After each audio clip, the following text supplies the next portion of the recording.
diffuser, but time is not in his favor. He has a challenge to shotgun close, and Wood's gonna get it! Do some damage. Nikolai from the backside! Finds Wisdom again! It would be a big one. He's finding the first. Can he find it? Swing again! What? Left in a 1v3. Make that a 1v2. Make that a 1v1. Oh my goodness, Nitro sell out. And who's gonna stop him?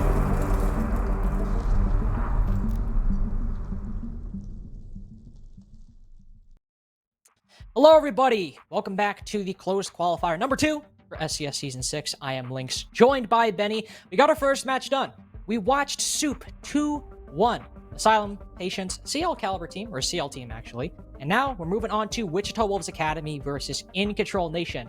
The winner of which will move on to the regular season of SCS Season 6. I think I mentioned that I'm Lynx and you're Benny. I can't remember, actually. Yeah, you did. I kind of get in the zone in these moments. I want to see if JJ can make a league. I want to see it happen. Hey, well, we got our rosters once again, like you've seen before. Incontrol Nation, Dunny, Wolf, MX Reaper, Attack, and Sir versus the Wichita Wolves Academy, which is Trev, Max, Skunky, Barring, Big Guy, and JJ. Ooh. A lot of that Revenge Nation roster that we saw, and also Incontrol Nation, Benny. This was a roster that you and I have not had the best experience with. Don't have fond memories. Don't have fond memories of it. Now, in all fairness, it could have been a poor sample size. We'll say that. The game we won was not great. However, they did beat Mystic Academy 2-0, so clearly there is something going well for this team, and we'll see how they stack up versus Wichita Wolves.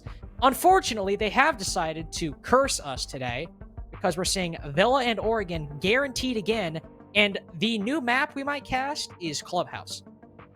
Hey, if this Villa is different, that's all that matter to me. I hope it's different. I hope it's different.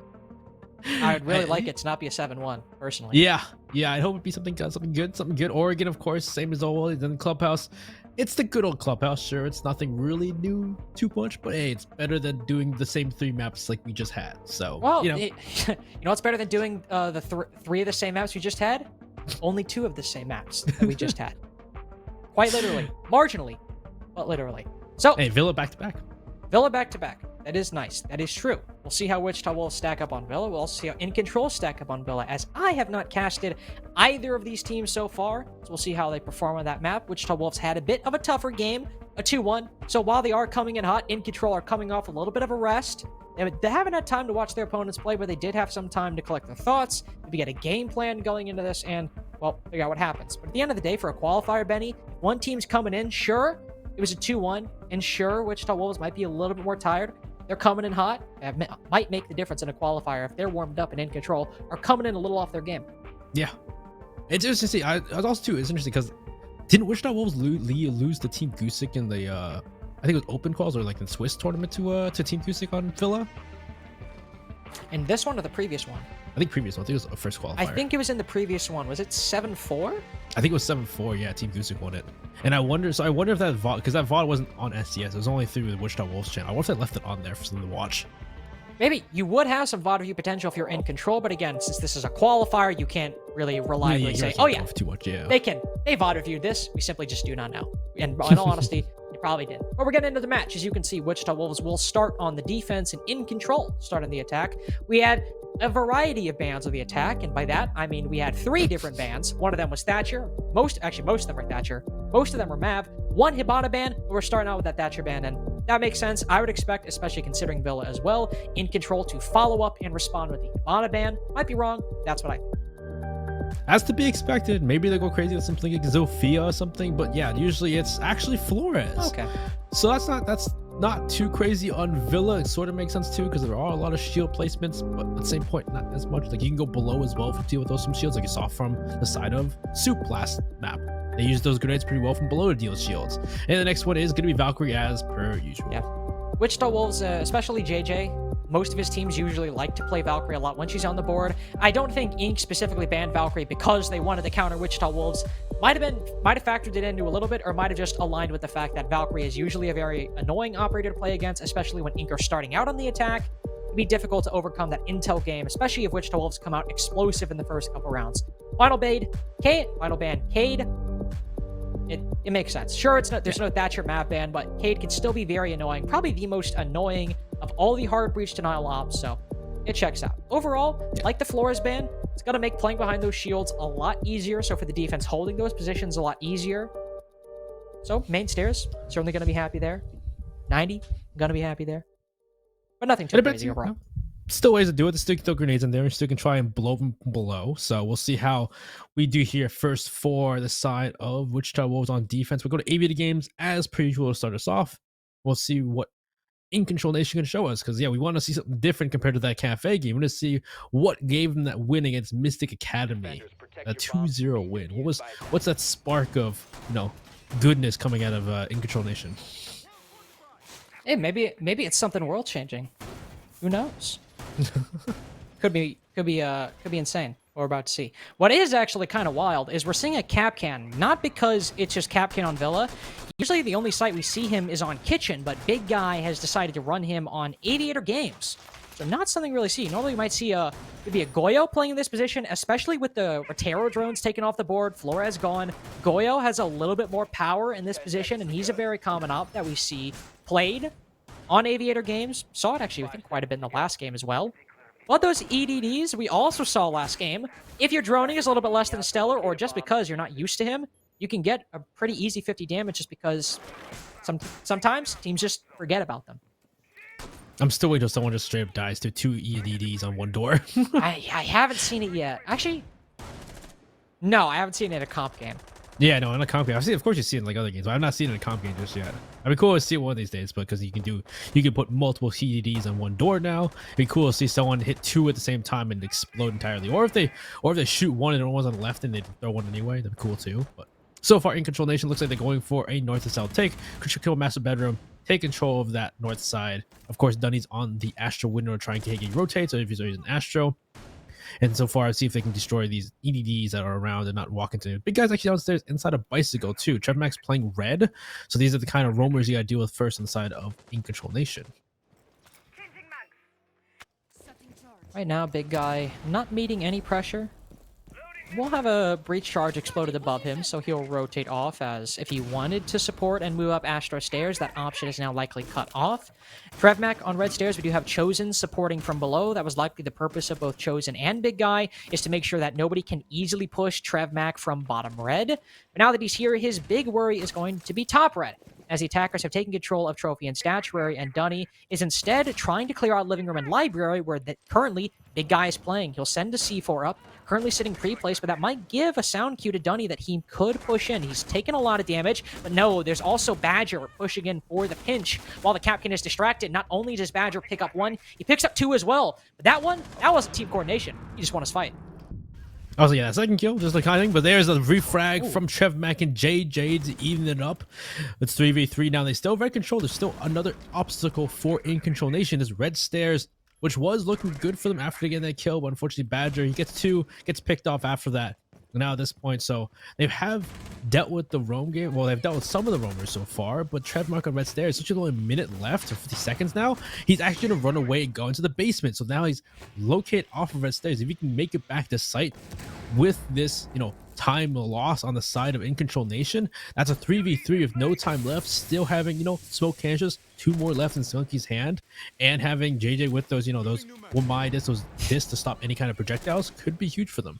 I think that Impact Nade actually landed directly on MX Reaper, so good throw, I suppose, for JJ. Important thing here, no study control for the attack. JJ can play there for free. Trevmac can also rotate up Astro, rotate up Red, and with 15 seconds left, likely take the attack off guard, as they're still unsure where they want to push. They started rotating all the way into 90 and are now rotating all the way back to the skull door push. JJ can hold this hold, puts Dunny down to 1 HP, who rotates back out. I think they know instinctively this is not a winning position, but just the sheer lack of coordination, indecisiveness for Incontrol. Serv will try to get this bomb down, but the kill is picked up by Trevmac, as in the final 30 seconds, they simply could not decide what angle to push from. Having lost 2 members early to that push, I was like, yeah, dude, that was good from Badger. Badger taking 2 early in the round, but you saw both JJ and Trevmac fight back and take 2 of their own. Just great 2 trades back and forth, and Trevmac staying on those red stairs for the majority of the round was huge. He stayed on red stairs, able to get away too after getting a pick and not getting refragged.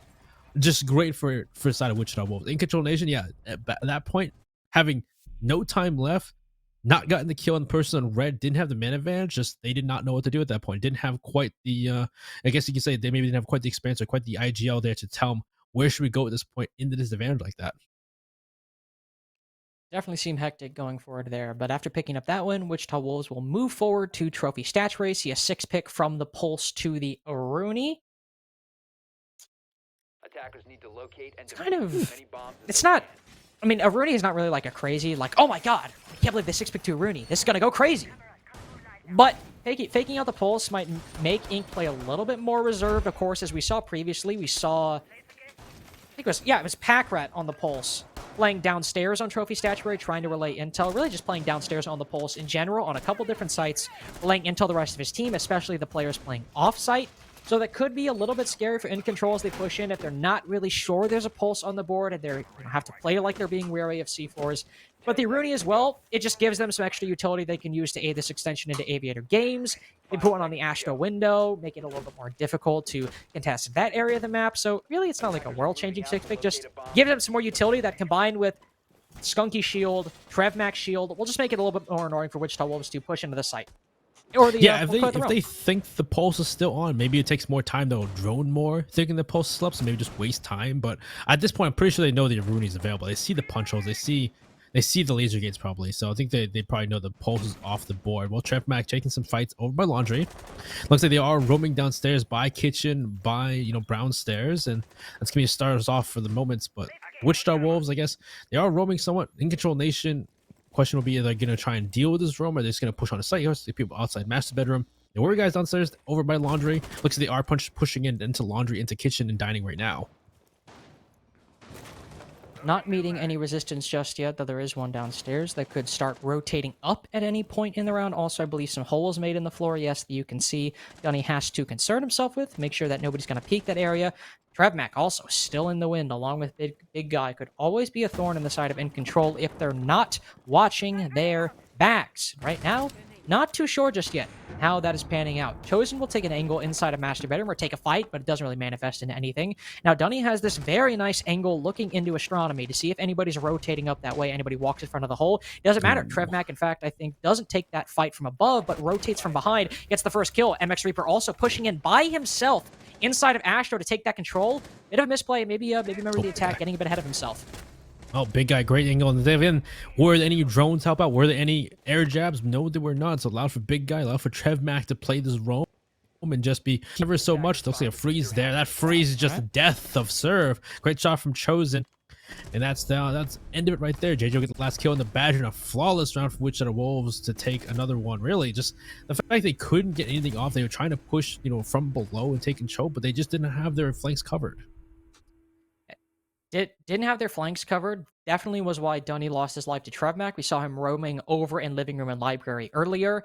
Just didn't have intel on his position, and if they did, maybe he was watching the flank and just lost the fight. But last we saw him, he was concerned with the players in Astronomy, and neither him nor Tack were really watching their backs all that much. But the second kill, and when we got put into the 3v5, we saw MX Reaper before... I mean, Betty, maybe I'm wrong. Before they even really had much presence in Master Bedroom, just sent it into Astronomy and peeked the player playing close on that door with a shotgun. Definitely seemed like not only was there a lack of intel, a lack of flank watch for Incontrol, but also definitely just a lack of coordination. Again, we saw the indecisiveness in round number 1, not knowing exactly where to push. This go around, you just have a player sending it into Astronomy, still pretty early on in the round when they're also down a man and also by himself. There just seemed to be a lot going on for Ink, none of it particularly good, and none of it really aware of the other moving parts in that system. Yeah, if there was someone like Astro Stairs to play with him in that engagement, that would have made more sense, but there was nobody there. There was nobody even on the window on Astro either. So there was nobody for that refrag, nobody to play off of him in that situation. Maybe because people were dying around him, he thought he had to make a play. When you don't have the intel and usually someone, usually when people play Astro and actually play Astro, there is a shotgun around the corner usually. Somebody like a Mute or a Smoke will play the position and be ready for the push out the door, especially as nobody's playing on the window as well. It's the big one. I think I remember guys had that talk during the couch cast. Having someone on that window is very important, especially when trying to take Trophy Statuary. You did talk about that. Glad you're paying attention. Is that supposed to be? Appreciate it. Yeah, that window is very important. There was simply nobody there. Now, Wichita Wolves have 2 defenses that have gone by fairly uncontested. JJ also, okay. Maybe we don't need to do this, JJ. Maybe don't peek that window. 20 seconds in. Let's hold back a little bit. Let's not get ahead of ourselves. He thankfully does. Feeling good.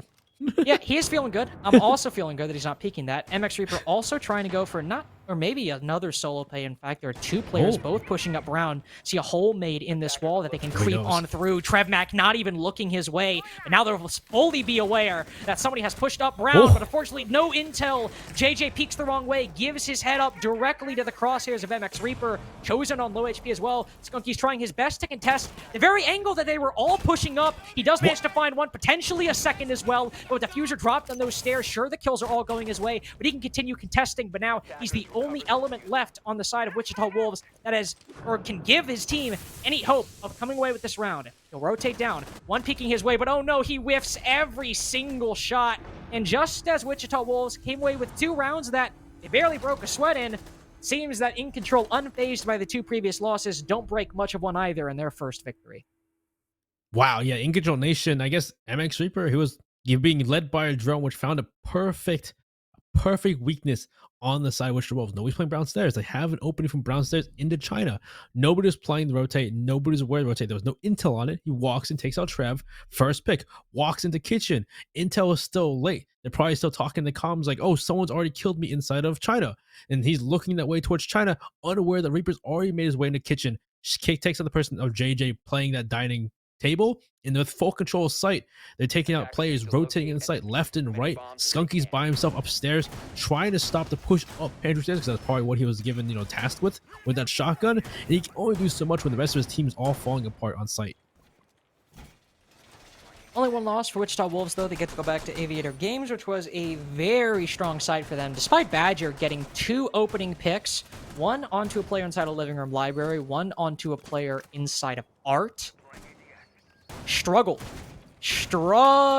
Not only to, again, watch their flanks like we saw in round number 2, but also to transition onto the site. Not very sure of where they wanted to push. Also, a lack of presence inside a study made it one-sided, and also a loss of manpower that really could have been avoided. Doesn't appear the Wichita Wolves are changing things up all too much. TrevMac might retake his position on red stairs, in which you can anticipate perhaps Big Guy, maybe not now because he's on the mute. Big Guy likely playing, no, actually he is playing back at his normal position inside a living room library. TrevMac as well, also rotating into the site, so we might see some changes, but still some similarities. And with Big Guy isolated by himself right now, could find an opening pick if Ink can read into it.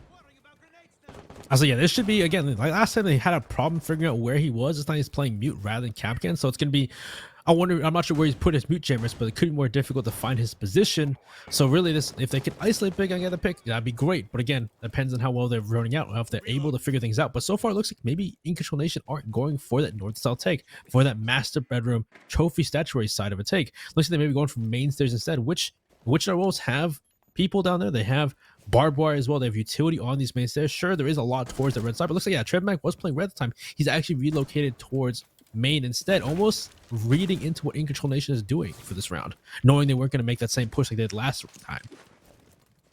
There's plenty of utility to try to deal with this. Of course, plenty of nades, plenty of flashbangs to burn those ADSs. The first nade does go wide, unfortunately, but the first pick goes the favor of Incontrol, just like it did on the first Aviator Games round. Dunny manages to find Chosen, but now the main part of Wichita Wolves' defense, the main stairs, still needs to face a little bit more pressure, and well, it does, but Tack just walks up the stairs with no info on his position. Big Guy does about the same, going for a flank downstairs to try to hit the main stairs players from the back. Doesn't work out either. Now, another player also getting aggressive inside the site. Both him and JJ exchange blows, and now the smoke pushing up. Everybody in the lobby getting aggressive in some way, shape, or form.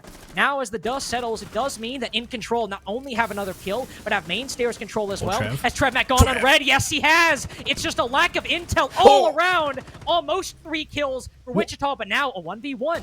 Both players on low HP, and TrevMac has to reload the Scorpion just as Serve pushes in. He fires some shots, but manages to rotate inside of the site. But on 1 HP, he's got to play this carefully. With all the time in the world, he can start to bait out the plant, but he might stick it.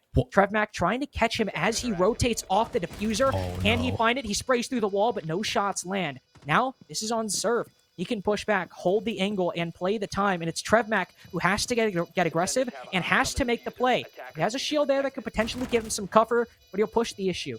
He's got to try and find something, find any intel on the Hibana's position. He'll start to fake it out. Yes, look at this. He can redeploy the shield. But right as that happens, the Hibana peaks. He tries to take the gunfight. Can he plant this before Serve takes the gunfight? No, he has to push. He rotates over, but sprinting with his gun pointed at the floor. There are plenty of ways to play that, and TrevMac could not decide how he wanted to. Instead, gave his life up. Hey, if he put the shield, that'd be pretty cool. Pretty cool. That would have been sick. Happening. I don't think it would have worked. That would have been wild. It would have been interesting if he went for that play instead put the shield down. But yeah, no, that round was quite different. You know, Incontrol was going for a main stairs take instead. And like you said, again, that early just no intel walk up the stairs. Again, people were doing that. And of course, same thing on Wichita Wolves, people flanking with no intel on top of that. Just back and forth. And it was just on top of it was Wichita Wolves getting aggressive times when they, I guess, in a sense, needed to, and trading kills left and right. It led to a 1v2. It led to TrevMac playing a crucial role inside of Books to get 2 picks to put them in a 2v1. But unfortunately, the other person on his team that was with him at the time, Peaks, loses it to Serve, puts in a 1v1 with Serve, and TrevMac at that point, no intel, doesn't know if he should push or not, doesn't push Serve at all. He's trying to pressure him inside of Aviator, allows the Serve to get the plant down. It's a 1v1 post plant. And at that point, especially with the way the situation was, you either take the fight where you have to find out where, you know, Hibana of Serve is, or you have to somehow find a way to get that disable off, which he tried to get the shield down. Kind of crazy, but if he got that, maybe it wouldn't play. Because otherwise, you have to run at Serve and take a fight. That would have been wild. That would have been something. Sad we didn't get to see it, but unfortunate. Yeah. It happens. Next round. I will say running at him wasn't exactly a great play either, though. No, that was definitely the worst of all the options, actually. Just literally sprinting at him. But don't really know why that happened. But we'll go to Aviator games again. Instead, they'll go back to Trophy Stats Array, which is now, I guess, technically their strongest site overall. Only played it once, but this was definitely a site where not only did Wichita Wolves play it very well, Incontrol also fumbled the bag at multiple different occasions. However, can't necessarily say it's 1-1 because right now they're actually trying to clear from the Aviator game side and push these players back who are already rotating off from this position instead of pushing up through kitchen and library like they did last time. Instead, they'll take this all the way from the second floor, clear out slowly. They do have to run through and clear out some of these mute jammers, so it's a little bit difficult of a position, but we won't see them kind of throw away their lives like we did previously because, one, Wichita Wolves aren't getting as aggressive, and two, they're clearly taking their time with this and trying to get that intel, which is something they sorely lacked in their previous attack at Trophy Statuary. Yeah, intel's important because last time they just kind of they were downstairs, you know, fishing for things, trying to find things, didn't have their flanks covered, people flanking left and right, people like Reaper walking in a bathroom, no intel, but it looks like they are going for a south and north take. They take control of Aviator.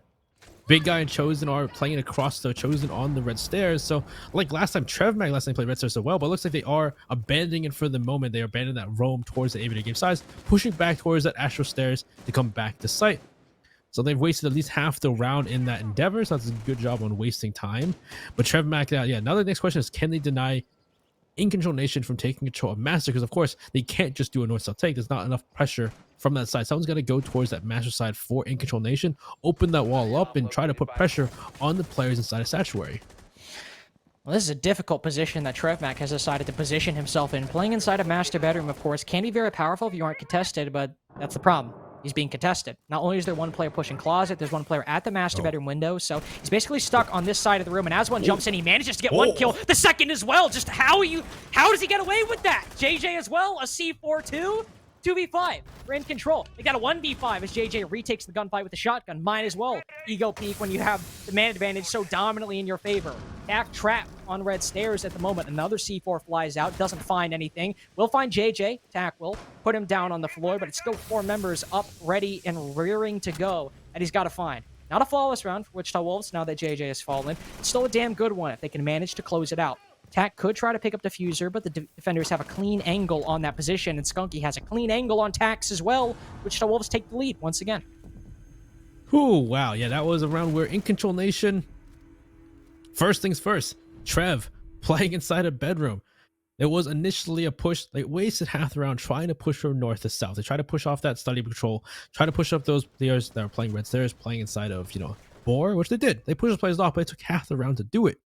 And at that point, they have to go for that master control to try and push those statutory players away from those positions, try to get them as anchor positions. But Trev playing the corner, he misses the first few shots, still gets the pick on the person jumping through the window, gets a second person pushing through closet, and denies that master push entirely.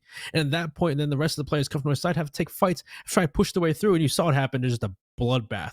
One after another was just getting killed, and then JJ as well flanking too, getting kills, and just again flanks and just unfortunately not being able to make those other working parts go well or go like smoothly for Incontrol Nation. But for Inc, a 3-3 half, even a 4-2 half isn't the worst thing in the world, so... Yeah. Honestly, even though that round wasn't great, 4-2 half won't be bad, and playing for a 3-3 half on Kitchen as well, where they managed to make things work last time, not looking terrible at all for Incontrol on the final round of their attacking half. This round previously, though, was made entirely by MX Reaper, and I believe Badger as well. I think it was him, but I know it was MX Reaper who was the tip of the spear. Yep. Pushing into the site, taking Wichita Wolves off guard, and sowing discord in the site itself, picking up 2 kills, and then quickly rotating out. Everybody upstairs, unfortunately, was not in a position to counter this play-up round, despite Wichita Wolves having an angle in that position. We'll see here if Inc decide to go for that exact same play. I imagine Wichita Wolves will expect it a little bit. They do still have quite a few resources dedicated to that top floor, but everyone from Inc is on the southern side of the map. So no, something completely different than what we've seen before. Oh, looks like this time maybe they are trying to fully clear this roam upstairs, not go for maybe a cheeky play through a weakness in the armor of Wichita Wolves. They're actually going to full front take on face on foe for foe, take on their roam right here. But it looks like actually no, Reaper's downstairs in piano. Dunny's made their way into bathroom, so they're horizontally pushing so far. I believe part of the art members upstairs from Incontrol Nation pushing upstairs too. So there's two sides to this coin, upstairs, downstairs, both pushing in tandem and try and deal with this roam game, whether it be horizontal or it be vertical from the side of Wichita Wolves. And so far, it looks like they have not found any foes so far. They haven't encountered any issues for the moment. Though Dunny looking to find an angle inside of the site could present an issue for Wichita Wolves, depending on if Trevmac rotates in front of it. Very long angle at that. Drone as well coming out. Might be shot. No, it will not. Instead, moment, finally spots that EDD. Could have been bad. Thought the drone had spotted it. I just assumed he'd shoot it. Took a little bit longer than I anticipated. Right now, it's a little bit of a standstill for both Incontrol and Wichita Wolves. The defense has no reason to start rotating their resources down yet, or at least to them, they have no reason to rotate their resources down yet. Now, Skeleton Key opening up on that bottom floor. The Jaeger rotates back in. Dunny somehow doesn't pick up that kill. Miraculous that the Jaeger not only escaped, but escaped unscathed as well. A full 5v5, at least close to the site or around the site. None of the defense really unpierced until Big Guy goes to rotate down, and he's cut down by Badger. Ooh, good job the Badger get that cut off. And so it looks like JJ will retake his position, though. He went towards Pantry, went back up Brown to retake position, knowing his members from Incontrol Nation outside of, Bicycle. Oh my God. No. The Joe doesn't see this is a perfect position. JJ, is his barrel too far out, though? It looks like it is. He knows he's there. Wow, great job from Dunny. He sees the barrel. He pre-fires, gets the kill. But this time, Wichita Wolves have reinforced that brown wall, so they can't just push in. But Margarita found a push in through that little closet into Memorial. And so far, it looks like Badger's by himself on the roam clip stairs. Trevmac with kill on attack, though. Oh no. I was about to say Badger's by himself on a roam clear, but just as JJ tried to get by unnoticed, Chosen will do it this time successfully and puts the man advantage back to even. As he rotates back down, Dunny's watching another angle that almost takes away his life, but Chosen manages to escape, and we're still stuck in a stalemate at the moment. Incontrol forced to push on in, but with one player on low HP, it could be good, but Trevmac has a C4, and depending on where he's positioned, that could be the defining moment of the round. Skunky loses a lot of his health, but he does more damage to serve. As the C4 falls, he's now the only one left. But 3 seconds left. I was going to say could come through, but no, it's Incontrol to follow through in the end with a triple for Dunny on the round and a 3-3 half at that. That was a 4K, actually. Was it 4K? Good work. I think so, because he killed... killed... he got JJ as well. Yeah, because he killed because he killed Mario as well. Yeah, that's crazy, actually, from Dunny. But yeah, no, that was a much more meticulous round from the side of Incontrol Nation, but it was just slow. Slowly, surely, they're pushing their way through, looking for that first pick. Badger gets the first pick onto Big, though, getting that rotate. Great job from Badger to start that off. And they slowly but surely drone their way through, figure out these players, push them back. It was interesting seeing Badger on his own upstairs, but he was even by himself. He was enough to push those players back. Sure, he did get killed later on by Chosen, but he gets that first pick, pushes those defenders back to site, allows for them to horizontally push in, and they just systematically just walking through, finding little weak points in Wichita Wolves defense, and Dunny was that person to find each and every single one. First one started, of course, JJ. Seeing him just kind of sitting around the corner, I believe his barrel was sticking out, even though they didn't join him, they saw his barrel sticking out the corner, gets that kill, pre-fires, and walks into sight. And sure, there's only 20 seconds left. There's no time left, but they're still able to flash those players out, and Dunny just spraying down each person with that LMG. Now rotating over, we'll see Trev Mack take up the mantle of LMG players. There's no Zofia on the board, so it'll just be him. I feel like we often see it now, Finka's substituted for the Zofia. Yeah. It's a phenomenon that, I mean, I kind of expected Finka to maybe appear in more lineups because of the utility. Didn't expect to just outright place Zofia in some situations. That was kind of crazy. You don't need if you don't need the concussions, you don't impacts, and you just bring the Gone 6 and 2 grenades. Also, Trev Mack isn't even using the LMG. I'm a fool. He's using the spear. Ugh. Gross. It's disgusting. You only use the spear if you're on Thunderbird. What is that? Strange. I guess maybe because they don't get the recoil buff. Maybe the LMG isn't as good. I don't know. I don't know. I guess. I don't know. Also, it's kind of interesting for Wichita Wolves. We're actually seeing them start out with a direct master clear right now. Normally, we see teams, if they want to go for master, start on Aviator games and then rotate over later on. But right now, Wichita Wolves going for a direct. It's not like entirely uncommon, but we haven't seen it in this matchup or at all today on Villa so far. Nate already sailed in as well to try to push MX Reaper off that doorway. Will do that successfully. So now the Hibana charges that'll open up the master bedroom wall, I think are facing an impact trick. But in terms of actual pressure and players trying to test the people inside the bedroom, don't have to worry right now. Well, looks like maybe Trev Mack maybe going solo downstairs to make sure nobody C4s from below. Looks like he was. Maybe he's rotating somewhere else, actually. Now I see his silhouette on the distance, walking way far away from that side of the kitchen. He's actually going to Art instead. To maybe go for a subversion you would expect, but Dunny with the C4 on the big guy. Great C4 from above tri-wall, I believe, or from below, maybe from below, actually. And there's the impact trick once again. So looks like they've opened up a hole, but these impact tricks are making it difficult. I will say, I'm not sure how much left. He only had 4 XLs left. There's really open much of a hole even. He can at least open a hole that cut off rotates, but he can't actually walk through those holes, I'm assuming. That still can sometimes be enough to not necessarily win you the round, but do a lot for your chances. If you can just deny players playing on that wall and get an angle that can not only look into statue, but also potentially into trophy, depending on how they're positioned, that can be enough to really make a lot of your master bedroom control. But that also does mean you need to start rotating in. That will be made a lot easier by the smoke falling off the board. A little bit more impactful of a pick than the sledge that Incontrol got just about a minute prior. They're in a good position to actually start rotating in. Sure, Tack is sitting on the statue right now, but with MX Reaper down and flashbangs going in, completely blinding the Wamai, if they have intel in this position or even check it, he could very well fall. Badger also goes down. Now finally Trev Mack capitalizes on the Wamai's positioning. Dunny's the only one left. He's already used his C4, and it's Trev Mack all the way through. Wichita Wolves take the lead once again, get their first round on attack. Wow, Trev Mack with that, the misdirection of the game so far, really. That was like when we saw earlier from, Pack Rat. That was pretty crazy inside. But really, again, the big thing was the fact that you saw Wichita Wolves went straight for master bedroom. They didn't go for any kind of no north to south take. They didn't try to go for Astro. They went straight for master bedroom.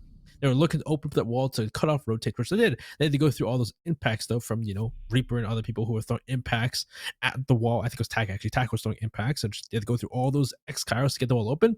Cut off, they get that first pick. Big guy did go down early from Dunny from a C4, but they able to get served back in a trade. And Trev Mack, who we saw in early round, we thought he was going for laundry, but he went for a long rotate all the way around to the main stairs, all the way through 90, all the way towards that aviator side where he just picks off players, grenades them when they weren't expecting, thinking that was only a master take. So big good job from Trev Mack and good job from Wichita Wolves to have that kind of play. We go into aviator games next for Incontrol Nation. I'm also seeing a setup that is almost the default, but we haven't really seen it all that much today and in SCS, really. First time I saw this was a SH do it in CL Stage 2, but I'd seen other teams do it as well. It was the first time I casted it. Basically, what you have is you have somebody play on main stairs, like you normally do. Somebody play main stair shield, you normally do. But the thing here is you have the Tachanka inside of the site create holes looking down below, contesting bottom main, so he can use either Shumika grenades or contest it directly. And also, moreover, once he rotates back into vault later on in the round, he can contest either the skull plant, the maps plant, really anywhere inside of the site. If he knows those lineups with his fire grenades well enough, he can make it work very well. We'll also see some play downstairs, some holes open up, so might see somebody contest it from above. I doubt we'll see anybody play directly inside of Art, but it will be a main stairs hold with a lot of focus placed inside of the site and denying bottom main. Yeah, Badger's got to know his geometry for this round. Yes, you need your protractor to do well. Need your protractor. You gotta know how to do, no banks off in billiards. Get the same exact thing here. But we'll see how well if they even pushes. Looks like Wichita Wolves are pushing from north side take, so they're not really going for this main stairs. But still, like you said, Badger still can use a Shuriken grenade for that skull plant, or if they're going for 90, or if they're going for a play from maps and playing by maps. There's still a lot of applications for that Shuriken grenade or Shuriken launcher, and really we'll see if how it goes off. If in control at this point, are they going to aggress whatsoever? We don't see anybody really blow. Actually, Dunny's below with the C4, so he could be waiting to throw a C4 and somebody pushing through 90 for that vault wall. But it depends on what we see from the side of Wichita Wolves. What are they going to call for? Maybe open it vault wall? Or are they going to at least try and cut things off? Because that would be the expected play with Habana on the board.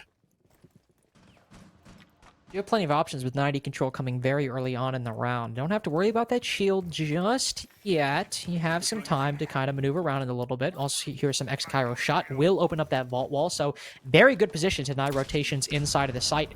Attained very early on in the round. Hope to see a rotation from Study, which, right as I say that, we see Trevmac taking up that exact position. It's what you want to see. He has one EE1D left, though, so a little bit worrying. Once they push in for this site, they have one opportunity to make the most of that, and then beyond that, it's going to be a little bit difficult. Already some pressure for Badger as well, facing a lot of utility dumped inside of the site, but for Wichita Wolves right now, they can set up really well. Will they start creeping in? Chosen might have already worked his way inside of Vault, and as he moves on through, he has an opportunity to finish the kill onto Jaeger, but unfortunately, well, no, there we go. Does peek and retake the gunfight, loses his life in the process. MX Reaper miraculously gets that kill as well, but as the chaos unfolds, it's still Wichita Wolves to come away the victor in the end.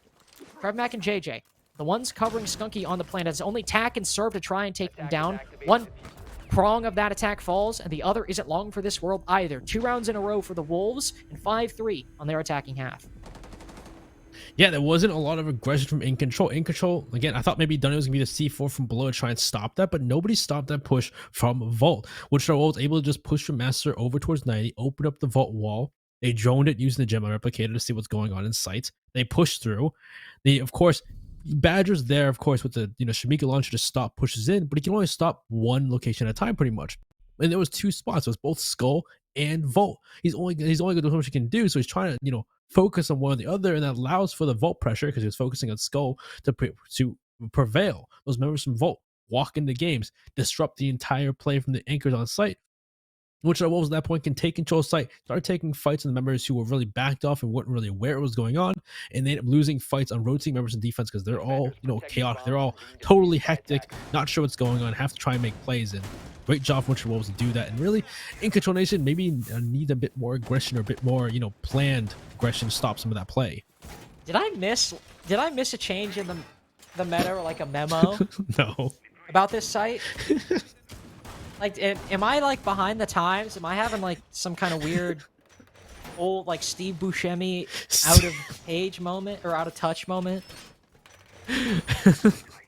Hey, let's hope this time they actually, what is it with these 2 qualifiers and teams going to living room and library? Like, hey, it's popular in APAC. Cut the cameras right now. Like, let's be real. What are we doing right now, guys? Am I getting punked? What's the plan? What are we doing? Well, let's hope this time, if the attacking team takes control of the top floor, they actually can use the vertical pressure. It's not unwinnable, but like Kinshit is objectively the better site. I mean, again, we mentioned this earlier. You can play this if you can make the roam work, and based on the setup that Inc are doing, Benny, they have that castle. They can certainly deny entry points and avenues to look into the roam and make it a little bit harder to clear. So they're actually defending the site in the way you should. So they can win this. It's just we've seen it a lot. It's kind of weird. It's the way you should per se, but I say should, but we don't want to see it played very often. Is it really a should or how you played it correctly? I guess there is, because you need to hold off if they push from that that living room side by the fireplace, so they open those walls. You need those vertical angles to deny that. But again, yeah, like you said, the roam is so important here. And well, let's cat and mouse once again. Looks like Chosen's running around and Dunny's on his tail in a sense. He's in Memorial. Dunny's playing Pantry for the moment. Big guy's made his way upstairs. So really, let's see if they can deal with these players upstairs. Trevmax taking shots on the serve, who's playing 90. He looks like Big Guy may have a chance to pinch out Big Guy in the situation because he's a Big Guy. He can pinch out serve playing this corner at the moment because he's just playing 90. Yeah, look at the snade. Grenade. Oh, it bounces down the hatch. Well, unfortunate. That's unlucky. Didn't anticipate the hatch to be open. Dunny is still isolated right now by himself. Chosen takes a 2v1 because there's one player supporting him.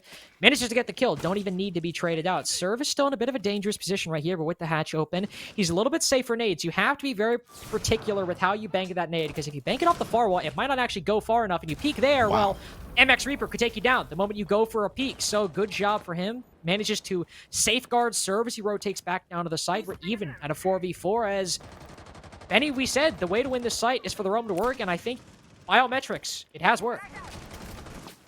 Yeah, so they have control of top floor. I think still a player inside of Aviator as well, so they still can play for those vertical angles and waste more time. Well, Chosen with some great, he gets some intel from his teammate, turns around, great shot on the Badger as well. Okay. 3 kills so far in the round for Chosen. He's looking to get another, but he doesn't. Oh, so someone's over by main entrance, but doesn't know for the moment. But so far in a 2v4, it looks like only one person is really near sight. Where is Tak? Tak's still above inside Aviator, or inside a vault. I mean, he's denying a lot of really good angles and a common thoroughfare on the attack, but now that he's the only one left, you just simply cannot cover enough from these positions. With Serve, it could have worked, but now alone, not nearly the case. The hatch, I guess, not fully broken. He will cover, but that will also give and relay a sound cue to the attack that he's pushing from Art. 3 rounds in a row, match point for Wichita Wolves, but in all honesty, Benny, that was maybe a bit of a throw, maybe just Chosen going massive down below, whatever it was. I did not think this would end with a Wichita Wolves victory after that. Yeah, it was a really good early to mid game for Incontrol. They had that roam game. They wasted enough time. They still had a player upstairs in Vault who was still playing for the denial of the plant if they were to go for the plant near the fireplace.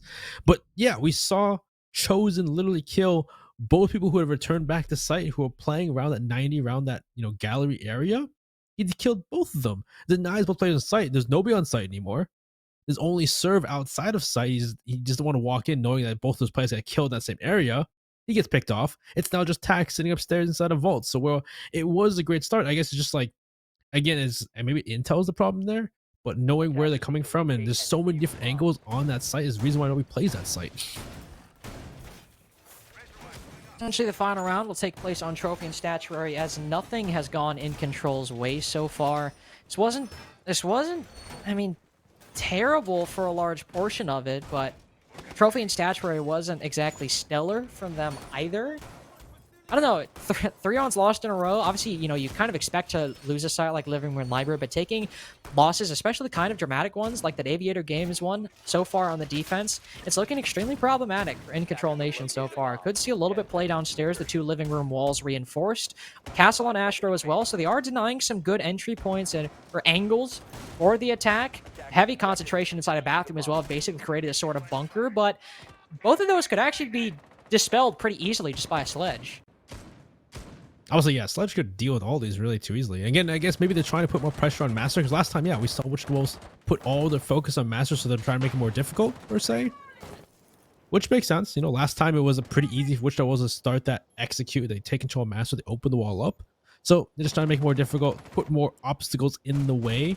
And we'll see if Wichita Wolves even still go for that same play. Though I will say, even if they did that last time, the big point last time was TrevMac on the flank, though. Having that later on that flank was pretty big. It looks like some X-Kairos was shot towards. Was X-Kairos something shot towards the brick door there? I don't know what it was even, but they still haven't destroyed the shield. So now Wichita Wolves have to figure things out and how they're going to destroy the shield in both brick and bathroom. Well, it looks like they try and burn the ADSs into this first with those flashbangs, of course. We'll go for it. I don't know if they actually managed. Okay, they did now. I was going to say one of those flashbangs went a little bit short and actually didn't burn the ADS, but now the nade goes through. You fulfill the same purpose in the end. Tak has this angle that can contest Master Bedroom, but nobody really pushing it right now. And with a Hibana on the board, you can get those X-Kairos out pretty easily. And if they're watching that hole, you can't really rotate out to shoot them either. You also see a push from Wichita Wolves, 2 members going down below. Probably to just hold the bottom of that wall or make a play up Astro or Red later on in the round. A nade sent up by TrevMac doesn't find anything, unfortunately, and him and Chosen now will just hold hands for the moment and eventually push up Astro, as there's nobody actively contesting it. I say that, never mind. It was Dunny, who I thought was done for there, but Big Guy loses the fight. So does Chosen down below as well. TrevMac is all alone on the Astro side of things, and his only support is right now inside a Master Bedroom, and he's still not doing well. He's only got himself to depend on. Oh, swing on brick door. Great. Right on the brick door. Attack was a great swing. JJ kills Dunny Down Astro, but Badger can at least supplement and try and play Astro instead. And in a 2v4, though, JJ and TrevMac now trying to make a play, and TrevMac isn't with JJ anymore, actually. So at this point, they have to try and reconvene. TrevMax going up pantry stairs. He has to come up at Astro anyway, and now down goes JJ because JJ's by himself inside of Master. Attack swings it once again. So now it's up to TrevMac. He could probably just wait at this point and wait with his team and talk about the next round instead of really playing it because in a 1v4, not much you can do here, really.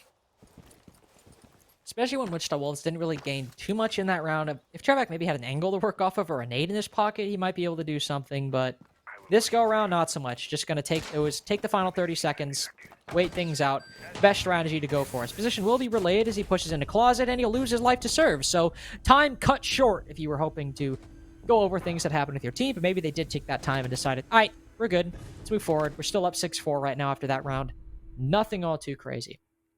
In that round in particular, it seemed like things were starting off fine. They had some control inside a master bedroom. They're able to start opening things up. But the moment they try to move into astronomy, big guy loses his fight. You saw Dunny basically, I wouldn't say fully turned on him, but definitely flicked about 90 degrees and somehow managed to take down big guy. On top of that, Chosen, who is then, I think, alone by himself inside of kitchen. MX Reaper either from above or below, below or on the same floor. I'm not too sure.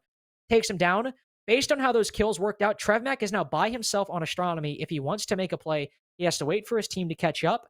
But then at that point, they would only be pushing in through doorways. It could be pretty easy to trade out if they only push astronomy. So for Wichita Wolves there, just because big guy lost his fight and also because MX Reaper made the play on a Chosen that he did, there were simply too limited resources to effectively deal with that. They had to rely on picks, and unfortunately for them, whenever they tried to work one, it didn't go their way after that. Yeah, it may be different. Maybe Big Guy waited for TrevMac to count and finally get the Astral Stairs and maybe had to play off that. But I will say, I feel like Big Guy maybe took that fight too early. The kill on, onto Chosen was kind of, we didn't know what happened there. It could have been from above, it could have been the same floor.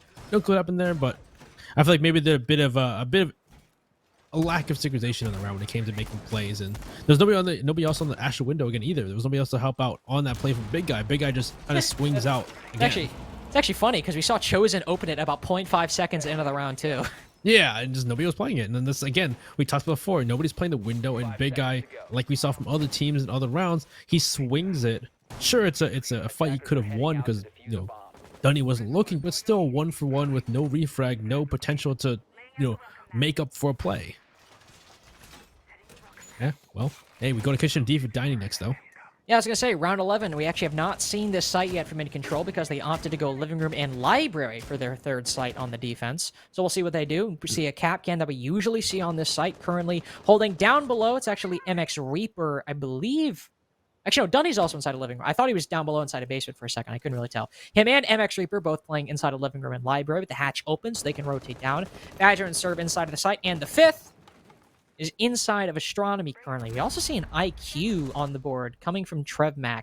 A bomb has been located. Bit of a risk. We'll say, always you lose some utility. You lose maybe a set of nades or something like that, but they have those breach charges, and they have a lot of their necessary utility as well, so they aren't losing too much. Still have a lot in terms of explosive utility and flank watch, so TrevMac as well, if he's really feeling it, he's got 16 kills right now, so might just be playing that operator for the gun, and that could be enough. Yeah, it was only what prompted a IQ, but if you just bring it for the gun, it could easily be it too. So we'll see how it works out. And well, so far it looks like they are partially pushing this room upstairs, but of course, because of the 3 reinforcements into Astro, actually nobody's there. It looks like JJ's walked right in Astro, and they push these players off already within the first minute and 20. Not too bad, so they can actually go to work and create those vertical pressure on these players in sight. Because all the room upstairs has been pushed off already, though there still is a bit of the horizontal roam towards that living room side for the side of Incontrol Nation.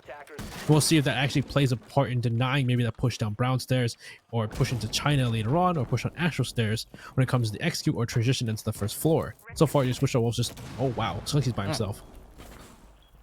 Badger manages to swing out into laundry and managed to get a kill. Normally swinging there this early on is a bit of a death sentence for the defender, but this time around he manages to go his way. TrevMac desperately trying to find an angle, but unfortunately in Rainbow 6, you cannot look directly below you, and that is exactly where TAC was positioned. But they did manage to get a kill on the serve. So they do get a refrag, and also TrevMac's patience and continuous persistence is rewarded. He gets the kill finally on attack, finishes him off. But JJ down as well. Chosen might have found an entryway in the side. He shoots that EDD and has worked his way into dining room itself. Currently sitting and waiting for the rest of his team, but he might be might be waiting a bit too long, or his teammate not able to catch up. It's now him and Trevmac in the effective 2v3. 25 seconds left. The IQ doesn't have a lot of time. If he chooses to revive Big Guy, he is spending a lot of time that they simply do not have left. But nobody on the defense appears to know Chosen's current position. The captain rotates down. He still misses the fight. Hello, Chosen. You have to win those if you're making that position. That could have been the game. But now Trevmac, the only one left, has to drop Diffuser on the floor. No info on anybody's position. He doesn't lose the fight, doesn't lose his life, but could very well have lost the game if Ink can win the next round. That could have been a game changer right there. That could have been the end of the map. But unfortunately, yeah, we saw Wichita Wolves. They take control top floor. No real engagements at the beginning there because they're there, but they start opening the floor up. They start to engage with people downstairs. And it was going back and forth. That's too crazy, though. I will say, I think someone jumped into a frostbite. I think JJ jumped into a frostbite later on. I believe then one person gets down. Big Guy gets down from below. And it was Chosen who's on site, who's sitting inside of dining by himself. He's on site, but he's by himself. So he has no clue where the rest of the defenders are. He's not going to sit there and plant by himself. He's waiting for his teammates to come up with it. But again, with all of the play, they took half the round to try and take control of that floor. They opened the floor up. They didn't really gain a lot from that vertical pressure because most of the players were off, not really offside, but horizontally, the living room. They were inside of Morio. They're sitting in situations you can't shoot them from above. It really, unfortunately, Wichita Wolves didn't really gain much vertical pressure, and they had to transition to an execute. And Chosen's in a good place, but he loses that fight, as you all saw, which is just a crucial moment. Trevmac will switch operators again. Was on the Finca for a large portion of this map, then switched to the IQ. On Kitchen, likely to deal with the C4s coming from below, trying to find them through his IQ scanner. Gunny just lost all of his HP because he ran in front of Serve, making a rotate. That's unlucky. Not what you want to happen when you're one round away from overtime. Yep. That's unfortunate. But he will now move to the Zofia, so he not only gets some of that burn, some of those concussions, but also some of the explosive utility that he was bringing the Finca for earlier. And most importantly, he gets a good gun, because he's on 17 kills right now, and not really in much of a mood to stop, I imagine, as Incontrol Nation are on the verge of making a comeback happen if they win this next round. Dunny has likely decreed that I'm on 1 HP. Might as well go for 1 for 1. He won't do that. I've decreed. Don't like the word. I like the word to use. Dunny's decreed. He's like, I don't care anymore. I'm just going for a fight. I'm making a play. I'm making a play. Dunny, you're 1 HP. I'm going back to science. He doesn't have the shotgun even. He has an MP5. That's interesting. I guess because they have the smoke with the shotgun. They don't need the second one. But so far, it looks like Dunny's waiting for a chance through living room to run out, but he's been droned out and he's by himself, so he should be easily isolated by someone. It looks like someone's over by bicycle too. It's JJ who may be able to cut him off, but I assume he's aware that the bicycle window is open, so he's going to go through, of course, to the red hole instead and try and make his way back up red. But AFK control piano, they open the wall up. Kill, right? Dude, there's no way he's got to go up Astro now, so he's got to back off. Oh, the heaven's cut off before there too. He's a C4, opens up the hatch to leave through the basement. Dunny is set on staying alive. Wow. I mean, in all honesty, this is perfect for what he's doing right now. Sure, he's 1 HP, but like, odds are he's going to die no matter what. If he doesn't get aggressive, but instead is roaming and just constantly being an annoyance for the attack, it's pretty good. Badger with an angle up above gets big guy as he tried to rotate and piano nade from below. So despite Dunny being on literally 1 HP, the first pick goes to Incontrol Nation, and it is untraded by Wichita Wolves. Dunny also still in the wind. One player was watching living room earlier, but not really in an angle to capitalize off of Dunny. Now slowly moving forward. Trevmac also on low HP. Dunny could very well find a kill here onto the low HP Trevmac, but as he rotates up, Nomad looking his way, he blows his cover a little bit too early. JJ doesn't manage to pick him up. One rotates into piano to try to cut him down. Still doesn't matter. Everyone around Dunny is doing the work.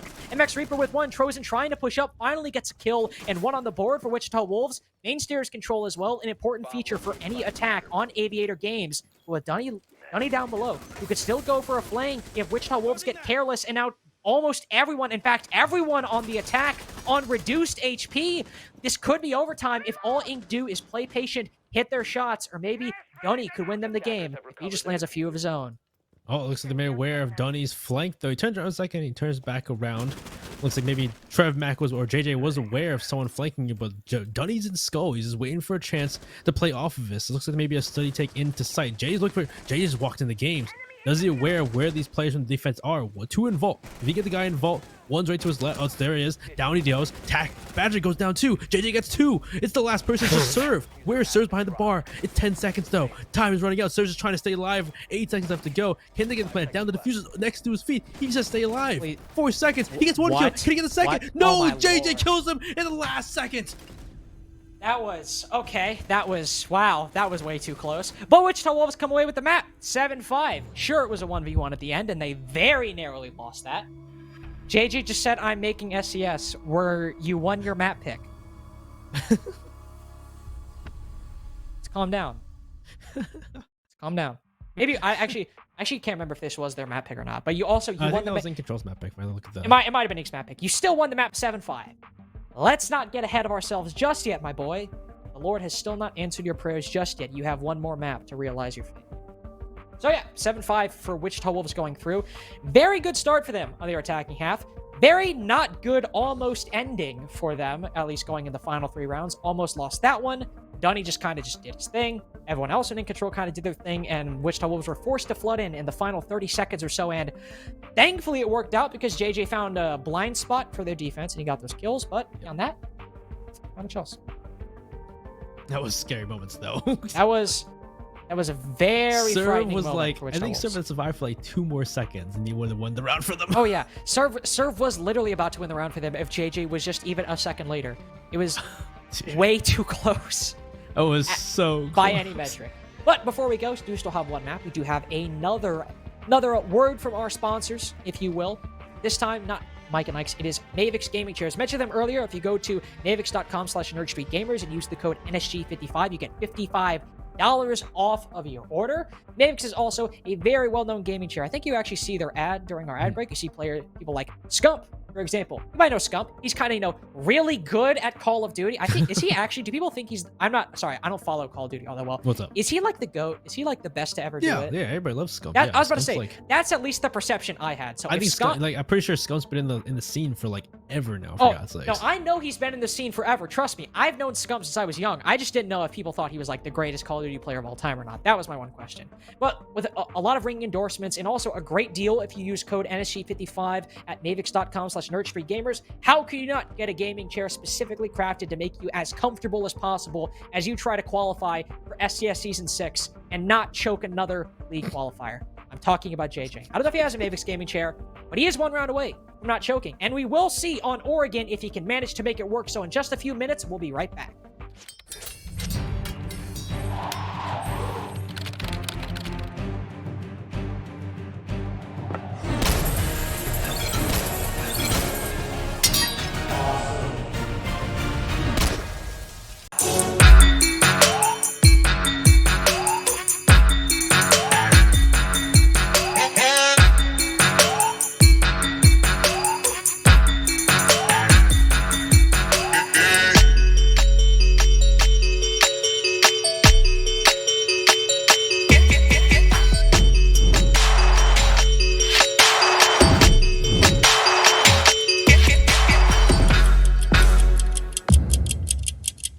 Welcome to the NerdStreet Winter Championships, featuring SCS6, a yearly open tournament series hosting the best players and teams North America has to offer, culminating in a community favorite, the Pro-Am. So let's discuss format. During the Winter Champs season, SCS6 will consist of 2 stages, where each stage begins with 2 open qualifiers. Once Stage 1 is complete, there will be an additional tournament offering 1 more qualification spot prior to Stage 2. Through participating in SCS6, players will acquire leaderboard points and cash prizing. The winning teams from Stage 1 and 2, as well as the additional tournament, will qualify for the Pro-Am. The top 2 teams from the leaderboard will also qualify. As we approach the end of the season, the final qualification spot will be determined through a last chance qualifier. The Grand Finals of the Winter Champs SCS6 will feature the return of the Pro-Am, where the top amateur teams have an opportunity to define their talent against the North American Pro League. But in the end, only 1 team will be crowned Winter Champs. Sign up today and make history.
it's going to come down. Favor making a third as he looks up.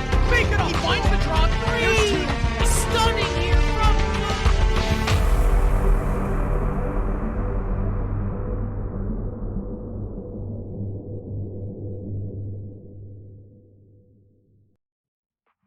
Hello, everybody, and welcome back to the SCS Season 6 Close Qualifiers number 2. I am Lynx, joined by Benny. In case you missed it, Map 1 between Wichita Wolves Academy and Incontrol Nation got underway, and it was a 7-5 victory for Wichita Wolves. Despite being up 6-3, winning all of the sites Incontrol went to in a row, not only did they lose 2, they almost lost the last one as well. But they managed to pull out the win at the end, and now we go to Oregon with them up 1-0. Yeah, that was scary. That was such a great start from Wichita Wolves, and we're like, all right, cool, they got this, and then Incontrol Nation to slowly bring it back. And that last round too, that could have easily been overtime. Serve had a perfect chance there, but you know, just JJ had the perfect timing because he really wants to be in SCS Season 6. Yeah, he is very eager to not lose right now.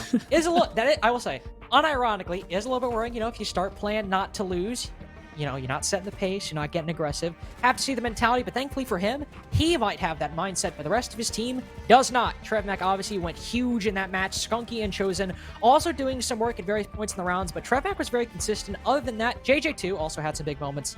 A little bit hit or miss in other parts of the roster, but really, when TrevMac's getting all the kills, it's hard to find an angle in and try to make a name for yourself as well. As you can see, we've got Oregon coming up. Benny, the one we saw today, was actually a little bit more attacker-sided than what we normally see. Yeah, that was crazy. That Oregon earlier today was just kind of a lot of different plays you wouldn't expect. Yeah, it was kind of odd.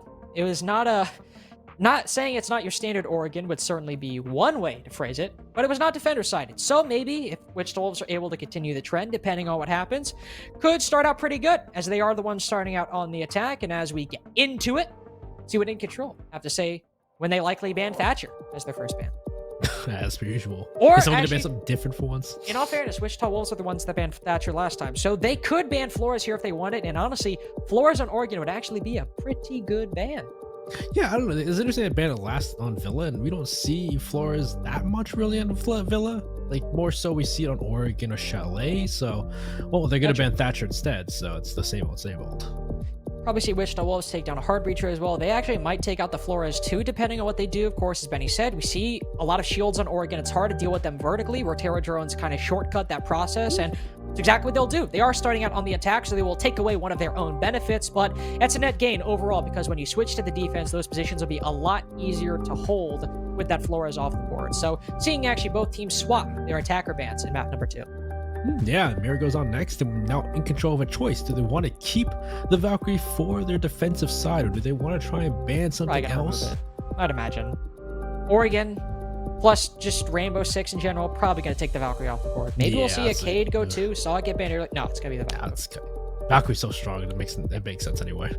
It's literally just ridiculously Valkyrie in the board. Especially because we saw Wichita Wolves last round in defense. They look pretty good off intel. So yep. I don't think I want to leave that to Wichita Wolves. Well, bans finished. Let's see how Incontrol starts us off first though, because they get the first step on defense. Do get the first step, and they're going to Kitchen. Going to Kitchen Dining as their first site. What the? Didn't expect that one. That one was a little bit surprising. Normally, you go to one of the better sites, or if you really want to go to the tertiary site, you go to Meeting Hall and Kitchen, which is, I feel like, would generally consider to be the better one. Problem with Kitchen and Dining is that if the top floor is cleared out, it's kind of easy to get a bomb plant down inside a Kitchen. If you haven't cleared out showers, or if you haven't cleared out those players inside of kids' dorms playing off of that hatch, because that hatch can see pretty much the entirety of Dining. If the attack is trying to push small tower side and push into Dining, if you haven't cleared that out, flip it on its head. You're looking really good if you're in control. But if that top floor is cleared out, and they've also cleared out showers, it's very easy for Wichita Wolves to push in, especially if they have man advantage. That's the big problem with this site, and those two things, I wouldn't say usually happen, but they can happen pretty comfortably for the attack if they can play their coordination and play the utility right. Wichita Wolves sometimes stumbled in that regard on the previous round, so it is possible, but with TrevMac on the entry, if he's still feeling himself, I imagine he could get this opening pick and put a dent in that top floor roam pretty early on. Yeah, and sometimes they need to clear the roam even. If they open that wall up and they clear small tower, and as long as they have someone pressuring kids somehow. Maybe they do have to go, clear it actually, but can you actually see all the way through dining from that hatch actually? Like all the way towards the couch and everything? I'm sorry. I was writing some down. What'd you say? I'm gonna say you can actually see from the hatch because the kid's hatch is saying you can see all the way through dining, right? Can you actually deny the plant that way? I think you... I feel... I will say, I haven't seen kitchen dining played in a while, so I can't say with 100% certainty, but I'm pretty sure you can. Well, obviously, it depends on where it's planted. Yeah, but I'm pretty sure you can. That's the benefit of that hatch. There might be some angles where you can't fully see, but I know you can see a lot of the plant spots. Because the big thing here is once they can take a small tower like they've done, and they open up that wall, there's such a long sight from small tower into sight. So, and I definitely agree. They need to clear out showers though, because showers is the big point that a lot of people can still play. And to deny the plant. So if they clear out showers, they take control of small tower, they open the wall. This could be an easy round for Wichita Wolves, but depends. You already see a lot of people like Reaper here. Badger as well playing the hallway to help out Reaper. So this is going to be a big point of contention for Wichita Wolves. They actually can, push Reaper out and get this plane open. JJ opening a wall through that, they cancel barricade to put more pressure. And then just opening up more things, trying to waste these impacts, first of all, from Reaper. Some very good positioning for Wichita Wolves right now. You can see big guy holding a long angle contesting those bottom white stairs in case either Badger, MX Reaper, or anybody decides to rotate towards showers or back away from showers. So good positioning so far, but beyond that, still just trying to brute force their utility through showers, which MX Reaper, this is a position where you're not necessarily playing your life, but even if it means dying, the longer you hold this position, the better. The Magnet's also doing massive work. Not only more flashes burned, but a nade as well. Badger will take that opportunity to rotate up, but he's caught off guard, not able to land the shots, but he does more damage to Chosen than he takes in turn. Nice pre-fire fells JJ. Chosen falls as well to the smoke canister sent up by Badger as he rotates back. The brute force method for Wichita Wolves not going nearly as well as they hoped, as all as they have to show for it is a few bits of damage onto two members of Incontrol Nation, but the position still intact. They're the ones that are worse for wear. The Skunky slowly whittled down in health, and the Diffuser also isolated inside of the site. The only real hope is Trevmac hitting it from the back, and as he rushes on in, can he find anybody? No, he cannot.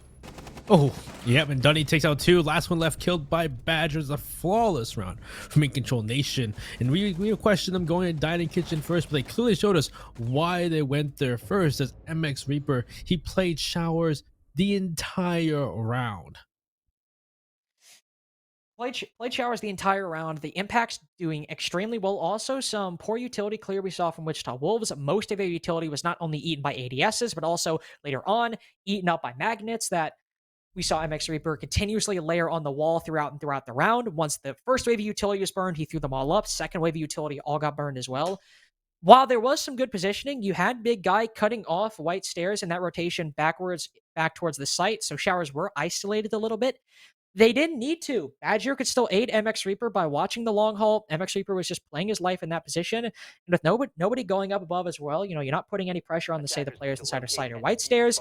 They just had to hope that the utility game worked or that MX Reaper took a fight and lost. When that didn't happen, and the Wamai played passively and Badger played passively, aiding him as well, Wichita Wolves simply could not find an opening in that entire round. Yeah, only left was Trevmac, and Trevmac was red immediately as he just busted through the door into kitchen. Well, we go on to our next site. He got smoked indeed.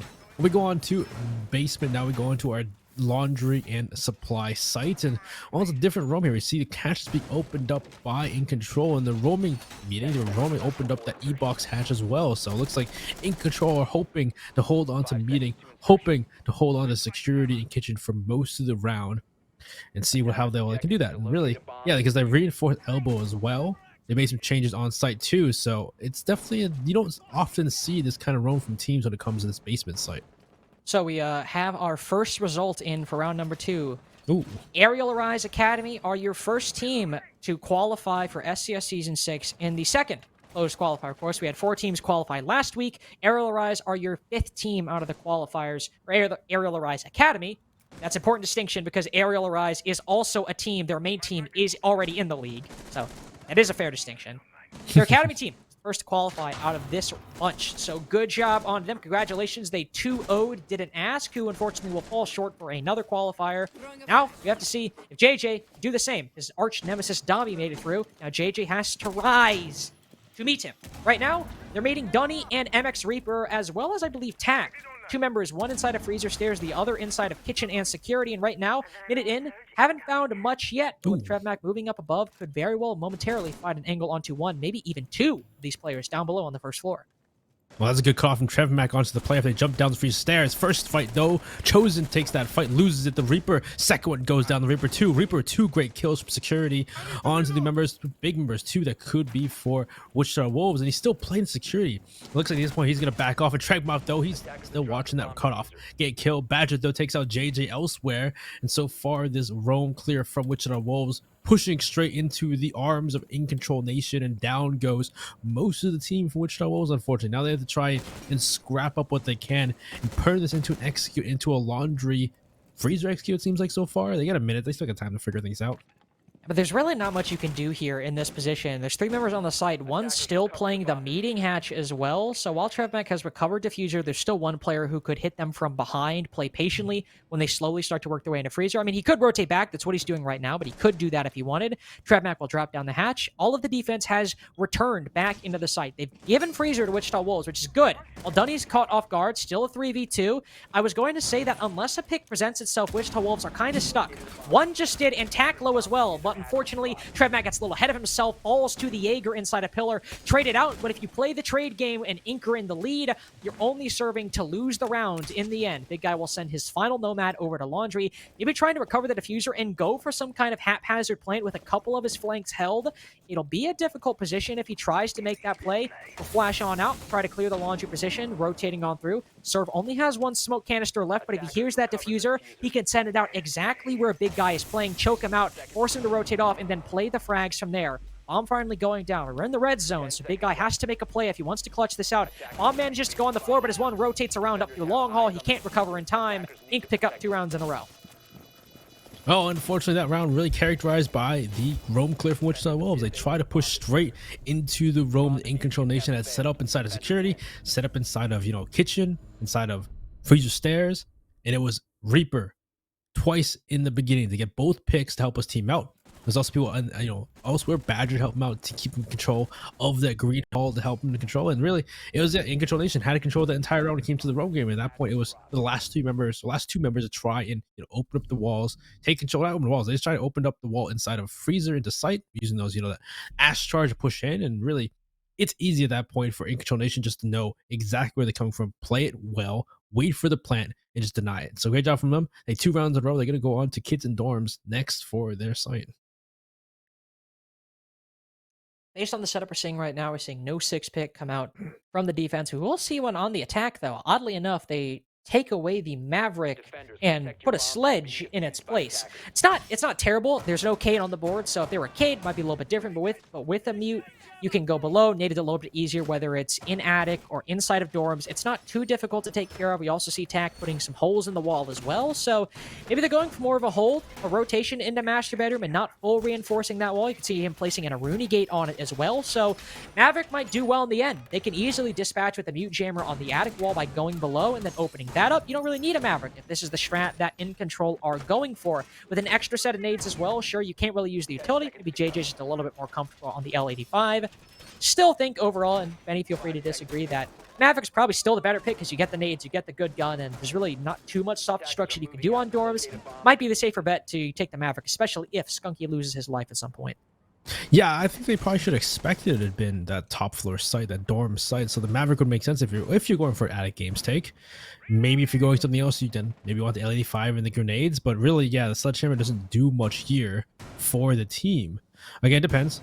We see a lot of different plays, like they're playing that trophy side a lot more. They have an extension of trophy. They have at least laser gates, allow them to walk into walk-in closet. So it really depends on what the play is. Wichita Wolves, I don't really know what they're going for. It looks at least first they're going to push master bedroom and take control, see if they get that games all open. But of course, the extension is going to be the next part. It's going to be difficult for them to push through. Absolutely not repel right now from one of the members on Wichita Wolves, trying to get a shot on somebody inside a trophy, or maybe one of the players who are playing the extension. But Dunny's actually walking up, gets shot in the back, and he's cut off by member Armory. Armory chose his main Armory quickly. A bit reckless by Dunny there, but could also see a bit of a reckless play from Chosen, depending on how he wants to take this. Badger currently holding that angle, some intel on that position as well. 2 members all watching that doorway. I'm just going to make a comparison to a PB strat we actually saw on stream earlier in invite calls, but normally we would see the smoke play closing on that master bedroom wall instead of the Aruni, but I guess it really doesn't matter because Chosen actually did just walk in front of that doorway with not much intel, unfortunately, on that position. Badger goes in red. He's able to even things up and make it go 1-1, which, of course, automatically favors the defense. If the attack is struggling to move on in, JJ finds a nade. I think he just might have tossed that one in. When we cut to him, he wasn't even holding one, but it's still evened out. Badger staying alive inside a trophy, now rotating inside of Attic, doing the most on this hold inside a trophy and Attic. Also, yeah, his attic control is really big. If he can just sit here and wait for the push, because mostly Wichita Wolves don't have much control. They've taken control finally of Master at the cost of many of their brethren. But otherwise, what other control do they have? Looks like they are going for a big tower or a big window too, a well over jump in. Somebody's inside of kids' dorms waiting for the jump in to deny it. The drone just figure out where he is. So it's JJ in that position to try and stop him, or at least push through. But is there another person at least help out the smoke of Serve? He does jump in. Looks like he will jump in, shoot the alibi Prisma, and push his way in there.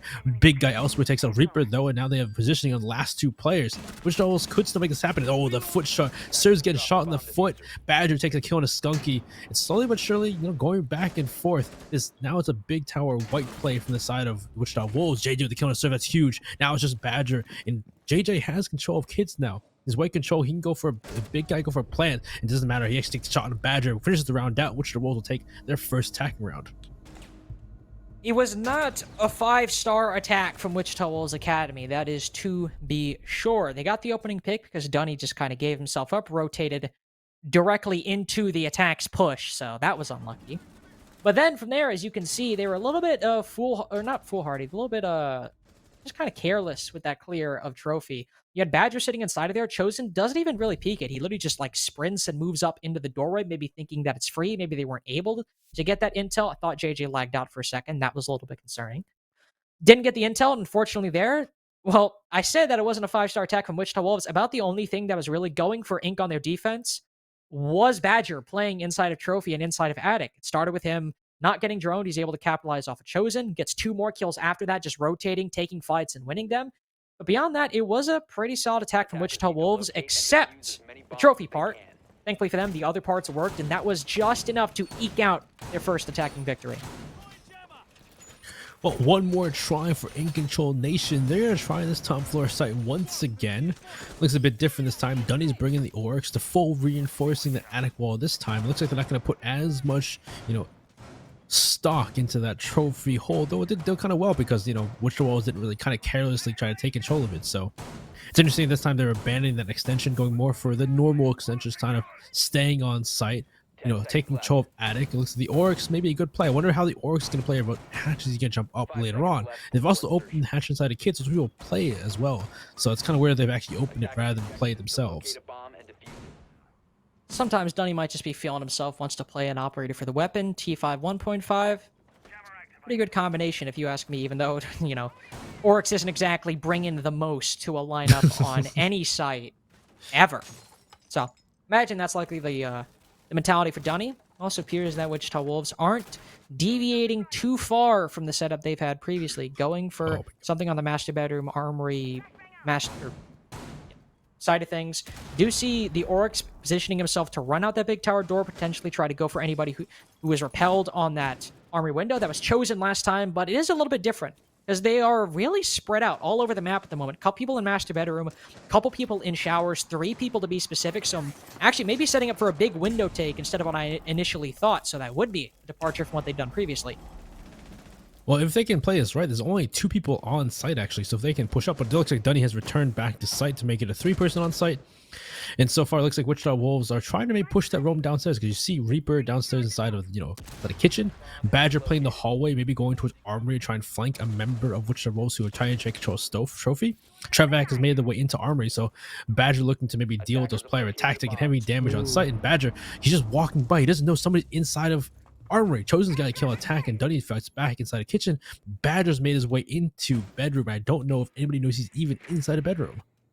That is the greatest timing I've ever seen. Trevmac literally got off drone to watch the armory hall right as he pushed in. He's literally right there. He is quite... Dunny just shot him, whereas none of the attack had put any amount of bullets in. Now he's completely blind, so might be able to get this kill, but no, Dunny's watching his cross. Badger has somehow put himself in a winning position in this round. Chosen now, the only one left, has also managed to weave his way into the site on full HP as well. A triple in hand. He has plenty of opportunities to work this out. One playing behind the dorm, spots his feet. As he rotates across and the shield is destroyed, can still spot them, take them down, and ace in the cards. One on white stairs. That's exactly where Chosen is looking. He doesn't have full intel, and he decides to rotate out. He doesn't have the diffuser, goes to pick it back up. This gives an opportunity for MX Reaper to reposition. He's got to push through this Aruna gate. He has a nade to burn. If he wants to rotate to master bedroom, that would actually be playing into MX Reaper's hands. A better angle, but oh no! The Gaunt 6 caught by the ADS. He can now push through the Aruna gate, but a sound cue is given to MX Reaper, who now fully knows where Chosen is pushing.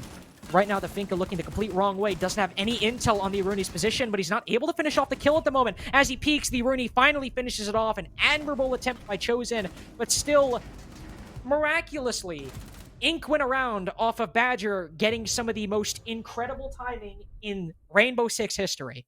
That was literally ridiculous. He walks up the stairs past Trevmac, walks into Master. They've already droned Master, already droned all of Trophy, so they don't drone him. He gets shot in the back. I think actually, because I think Trevmac leaves armor, hears him, so he knows that Badger's nearby. Doesn't know exactly where he is.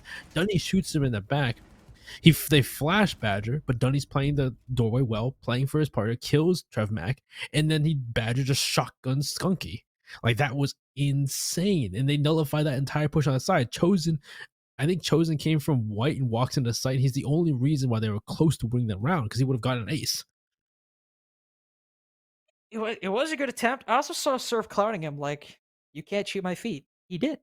He did shoot your feet. That's how you died. I guess that's one thing about kids now. You can't really sit in kids all you like because you can get shot in the feet. I guess, yeah. But that was a winning position for not a winning position, but a good position for Wichita Wolves, and just somehow Badger just weaved his way through. Still don't know how that happened, but this incredible. is why Nomad's important. I guess, man. Going down to basement.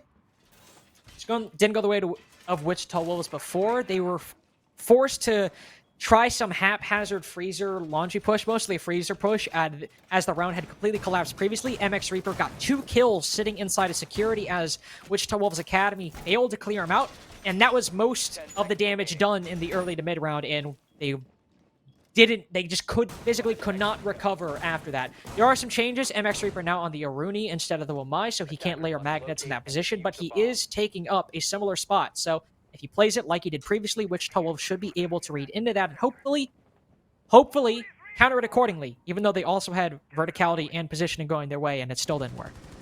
Well, this time he's by himself. The last time he had a bit of help from Badger and a couple people that were roaming last time because they had more of an intentful roam. They had opened up the hatches and had reinforced meetings. So hopefully this time, if Reaper does get caught off, which he should be with the drones, he can get easily isolated before he returns to site. Depends though. We'll see though. Right now he's just kind of upstairs walking around by himself. All the other players are on site. Serve once again, so of course playing the smoke by elbow for the moment. He's gonna back off. It looks like he's gonna see if the shield gets destroyed or not. The grenade comes out. Shrapnel should blow the shield up? Question mark. Yes, it will. So Serve can still play for the moment. He's still got a couple canisters, but he's gonna reinforce elbow. He's wasted some time. Only a minute though, really. And MX Reaper's in a great place to try and just flank later on. Actually. Yeah, you wasted a smoke canister, destroyed that shield, forced Serve to reinforce the wall, all within the first minute. That's pretty good for a bunker clear, but as you said, MX Reaper in a position, he could open this hatch and catch them by surprise, but at the same time, he's working off of little intel. The moment he opens that hatch, him and the attackers are both at equal surprise. Maybe a little bit better for MX Reaper in this case, but still one that could very well be a 50-50 in Wichita Wolves could come away with. Still waiting for him to make his moment. He opens it up. There you go. Nobody's there. He's forced to rotate off. It will scare the living daylights out of Wichita Wolves, but nothing happens. In fact, they even had an air jab on that position. So anticipating somebody being on that top floor. Oh, he's probably just going to return back to the site now. I'm assuming nobody's by that shower side to deal with him. Big guy looks to take a bit of damage from that Vulcan shield from the fire. But so far, it looks like they're just trying to pre-fire. They've taken control pillar, actually. It's pretty big, good pretty good from Wichita Wolves. They take control of the pillar side, see if they can open the single wall and try and deal with these other positions though, these bunkered positions from Incontrol, like behind this supply case, behind these areas, and freeze of course too. That's a big one. Grenade comes out, it will push back serve, but won't kill him though. Mac looks like he used one to destroy a shield. Reaper's in a... Oh, Reaper once again. Great positioning. He was on the run before, but actually big guy, great. Big guy, great job on the flank there. But Dunny's elsewhere just killing Chosen. So far, Wichita Wolves on this push so far ain't going so well. They are struggling a little bit, but they have opened up quite a few good positions. They've opened up that single plane also. They can play a bit further back on the big tower stairs. All right, JJ just shoves his face in the Hibana hole. That's unfortunate. I was going to say this is a very good position, but unfortunately now less so. You can make that work in the 4v3, but in the 4v1 as well, even though you get one kill, not the second, once everybody fell around him, that is no longer a winning position. You could have made it work without the man advantage, but now, because everyone on serve or in control either won the fights they took or won the fights that were handed to them, 4-1 right now. If Wichita Wolves win one more, it's not terrible, but still, good showing for Inc so far. Yeah, Wichita Wolves probably want at least one more, because 5-1 in any map just not a great position to be in. Very difficult to come back. But yeah, that round it just seemed like they weren't able to. They pushed on down, but just kind of walking into the arms in Control Nation were expecting that point too. Oh god. So we go on to our next site, or last site of the round, Kitchen and Dining once again. And we've seen it played twice so far. Wichita Wolves won at the first round. Actually, no, they didn't play this at all. They played Dining and Kitchen last time. I'm crazy. They actually played it the first time. Incontrol won this because last night, yeah, again, Reaper inside of Showers. Literally stayed there the entire round. So if they're going to do this again, they either got to go for the top floor clear, go for Kitchen, or actually push Reaper out of Showers this time. That is certainly step number one for Wichita Wolves, is clearing Reaper out of Shower. Reaper the first couple rounds was just an immovable object in his positions. He's certainly tapered off since then, but those first two rounds, the one in Kitchen Dining on Shower, or in Showers, as you said, and the one on Basement, can be directly attributed to his efforts in the position that he was playing. Of course, since then he hasn't had as much of an impact, but for that to come back at any point in time, playing the site in which you basically held down the fort for 2 minutes despite all the enemy utility barreling down on your position, securing your team a 5-1 half, can't think of a better way to bring back the momentum in any moment other than that, as they are going for the same setup. And I said previously, Wichita Wolves should be able to read into this in relation to the Basement attack, but it obviously didn't go too well overall. Started to, but unfortunately started to fall off here. They do know that MX Reaper is going to be playing this position, that Badger's playing long haul, and that's exactly the two players in the two positions who were their biggest problem previously. Did they Castle barricade that double door last time, actually? I don't remember, actually. Because I feel like that just kind of, pushes them stuck in this hallway with that castle barricade. No, I don't believe they did. Yeah, he's tearing it down. I'm not really a fan of it, but I was just going to see if it actually worked or not, if they were going to do that. Because I kind of just got... And Reaper's not even playing Showers right now, so if they push this quickly, which so far... Yeah, what is... Are they putting more on this room upstairs? Showers is totally empty. And it looks like this time, actually, Wichita Wolves are pushing the roam instead of going for small towers / Showers. So that's probably why he moved out of Showers for the moment. So it's interesting to see what happens so far. But it looks like Wichita Wolves are intent on trying to deal with this roam game. People coming from games, people come from the big window. Let's see how it goes with them so far. As Chosen looks like he's the first person up to try and take a fight.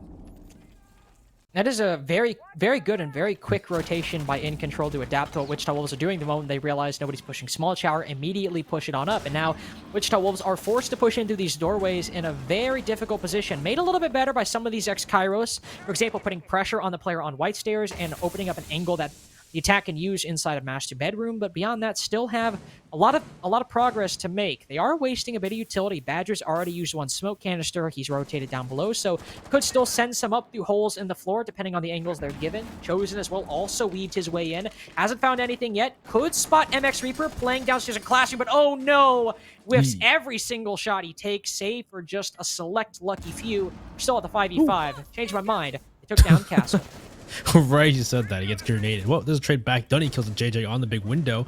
Tack's still playing inside, but he gets downed by a member. MX Reaper's trying to play around him, trying to get that refrag in his name, but Chosen's there to take Attack, and Badger, they'll take Trevmac. Trevmac was kind of off on his own, so he gets killed out pushing into sight by himself for that flank. So now it's just, it's a 3v3. They have not a lot of time left, though. I'm not sure if they have time to really open the floor up. They don't have a soft breacher anymore either. So at this point, pushing on the site, Dunny gets the kill on a Chosen upstairs. So now it's falling apart.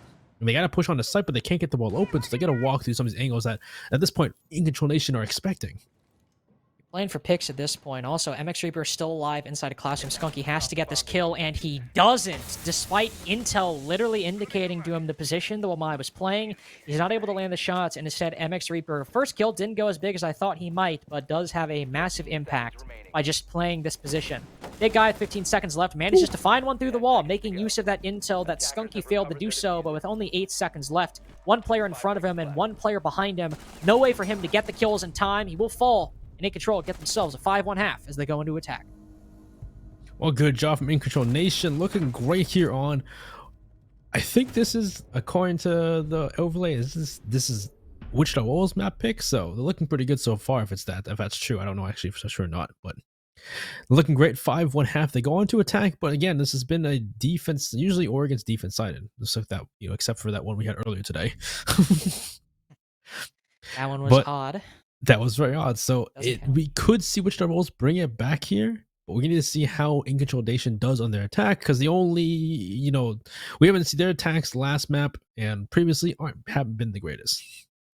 No, they have not. Incontrol also, you can see busting out an operator we have seen a couple teams play. Wichita Wolves and Parabellum have both made use of Blitz quite a few times on Oregon, especially at this position. You're at the 5-1. You want to get an attacking win early on. Blitz or Ying, either way, can sometimes be the operator that can make it happen. Also, I was thinking about this earlier, speaking of the couch cast we did earlier for invite calls. Yeah. Thinking about this earlier, you have the Hibana. If you don't want to run the Maverick, now the Capitao does have two can openers, as people like to call them. Just still think we should just call them hard reach charges, but I get that I'm losing that battle. You do have quite a few.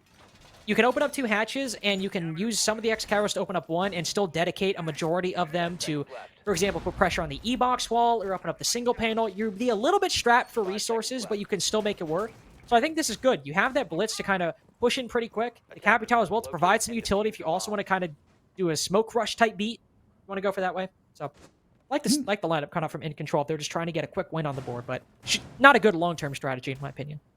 Yeah, I would say I feel like Capitao sometimes is just criminally underrated. Where it doesn't get played very often, despite the utility he can bring. Maybe it's because of the gun. Maybe it's because he doesn't have like grenades or flashes. I think he actually has flashes but he has I feel like he could bring a lot to the board. But so far, it looks like Wichita Wolves are bringing a similar strategy we saw from Incontrol Nation on this site earlier in the game, playing for the roam. But this is different. Chosen playing T3 of tower, looking to waste time, as I believe the Vigil on the top floor. I'm correct. He's sitting here, not sure he's been droned out just yet by the enemy team Incontrol Nation. Looks like he's trying to flash him and push in. I hope Servzak can just jump in, expecting to win that fight, because he's just kind of in the corner waiting for that. He gets shot from below, actually, by Trev Mac on T2. Does his upside down repel. Dunny with splits, though. This could be the big play. Now you can see that JJ will relay that a blitz is right now currently sending its way into sight, but the C4, likely meant for the blitz, instead finds a target and a home in Badger's lap.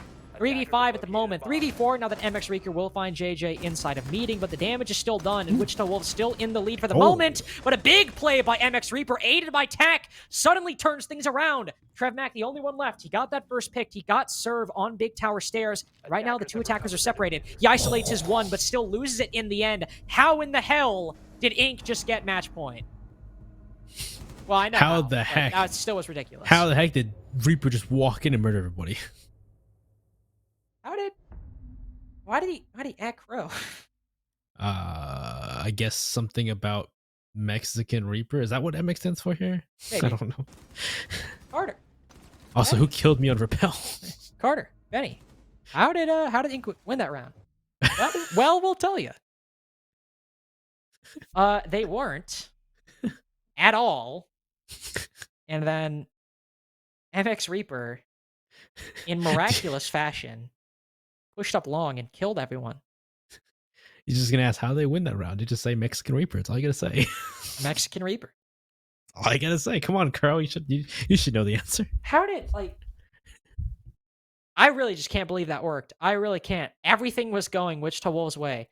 They shut down the blitz push, stopped the momentum with the C4, got the first pick onto the main hard breacher, who kind of was just not solo clearing Big Tower, but he was the only one on Repel, so kind of giving himself away to angles, especially since there were 2 people playing there.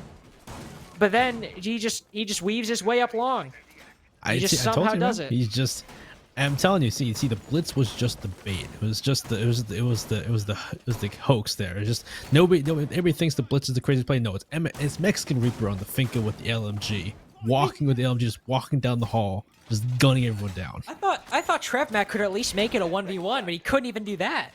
Dude, he looked at him too. He was on his head, and MX Reaper just shot quick. I know. Impressive stuff.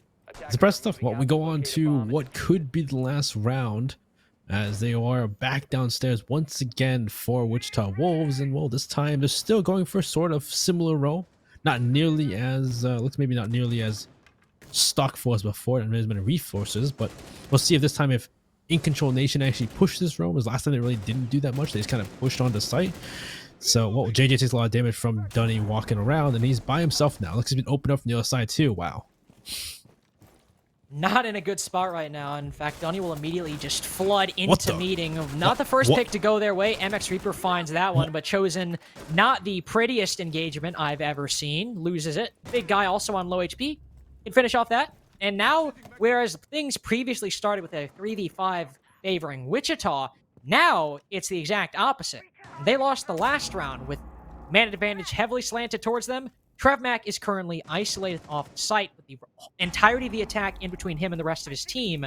Ooh. But, Benny, look at this. Chance. This is the perfect chance. Nobody knows he's there. Manages to catch the Finca off guard. Nice. Can he get the others? No! He only goes for the down. Unfortunate. Could have been the play to make the game, but with a quick reaction by Badger and likely not enough time or a good position presenting itself to Skunky, this will be Incontrol moving to map number 3 at a 7-1, unless Skunky does something incredible, which, not to be rude, I just simply do not see happening. 1v4, Skunky, come on, you got this. Just gotta walk by and just murder. He is hunting them. Oh no, he's going back down. No, he's gonna I take wanted it. to see it happen. He's not gonna flank. He's gonna take a straight up fight. He's no way he's gonna win this. This is gonna cross and freezer. Oh boy, he's gonna walk in along and die. He don't even know. He don't even know. Oh, Skunky, no. He is in an LMG crossfire right now. Managed to take down one. Okay. Nice shot. Good to see. Yeah, but also on low HP as well, there's Qualifier currently in his way. Peeking along with the shotgun. Might want to switch weapons for that one, my boy. Sees Snowball. Doesn't know that there's one playing close in front of the single panel, but now that the bomb's on the floor, it's an extremely difficult spot.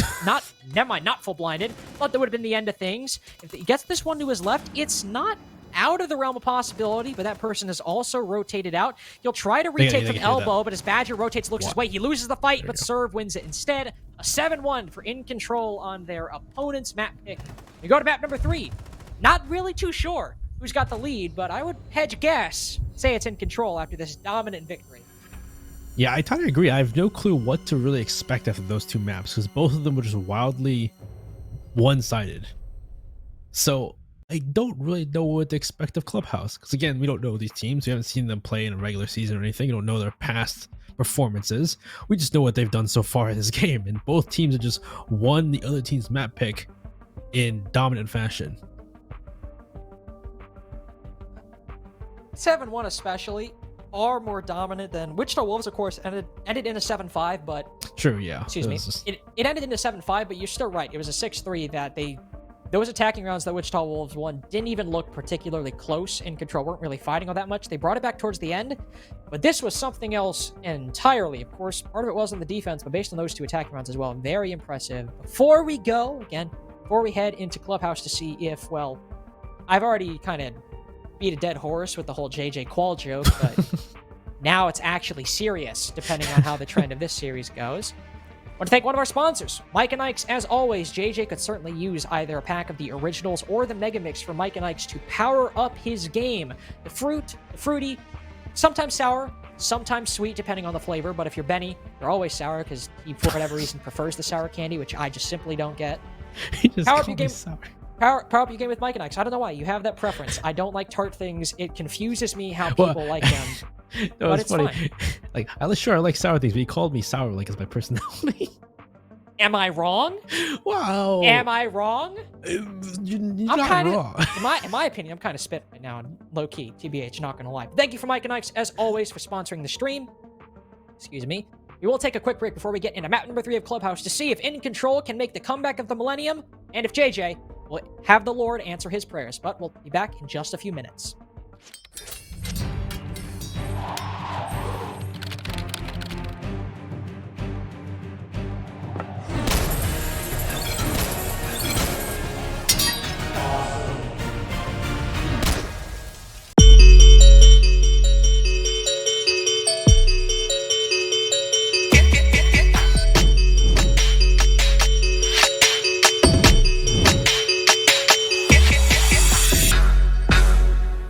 Welcome to the NerdStreet Winter Championships, featuring SCS6, a yearly open tournament series hosting the best players and teams North America has to offer, culminating in a community favorite, the Pro-Am.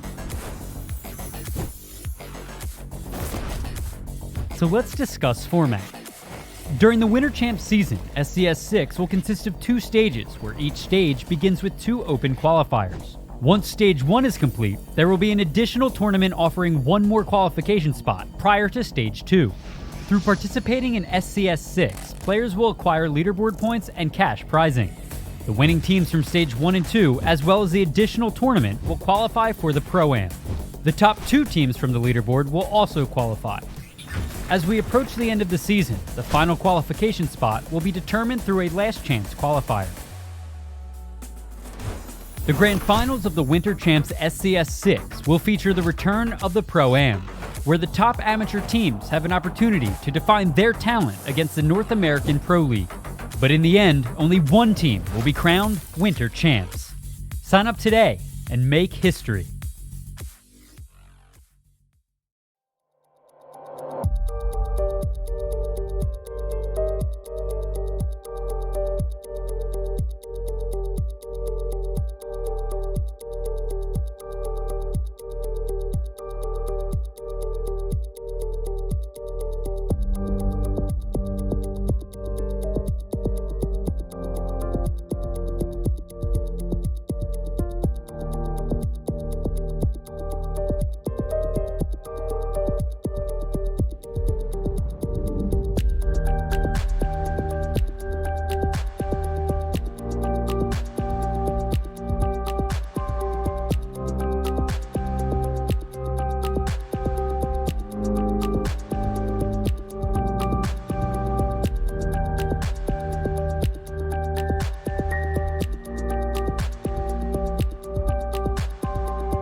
2 seconds left. It's going to come down. Favor making a third as he looks up. Bacon finds the draw 3. Stunning here from...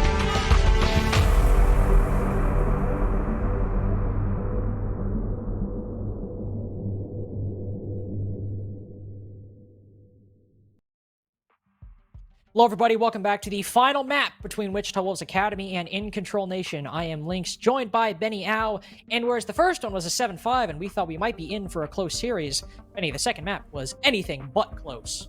Yeah, second map was like, it was pretty dominant for Wichita Wolves when it came to that first map, but Incontrol still brought it back, and then Oregon, they just kept going. Steamroll, train was choo-chooing all the way along, and just 7-1. Yeah. What a game.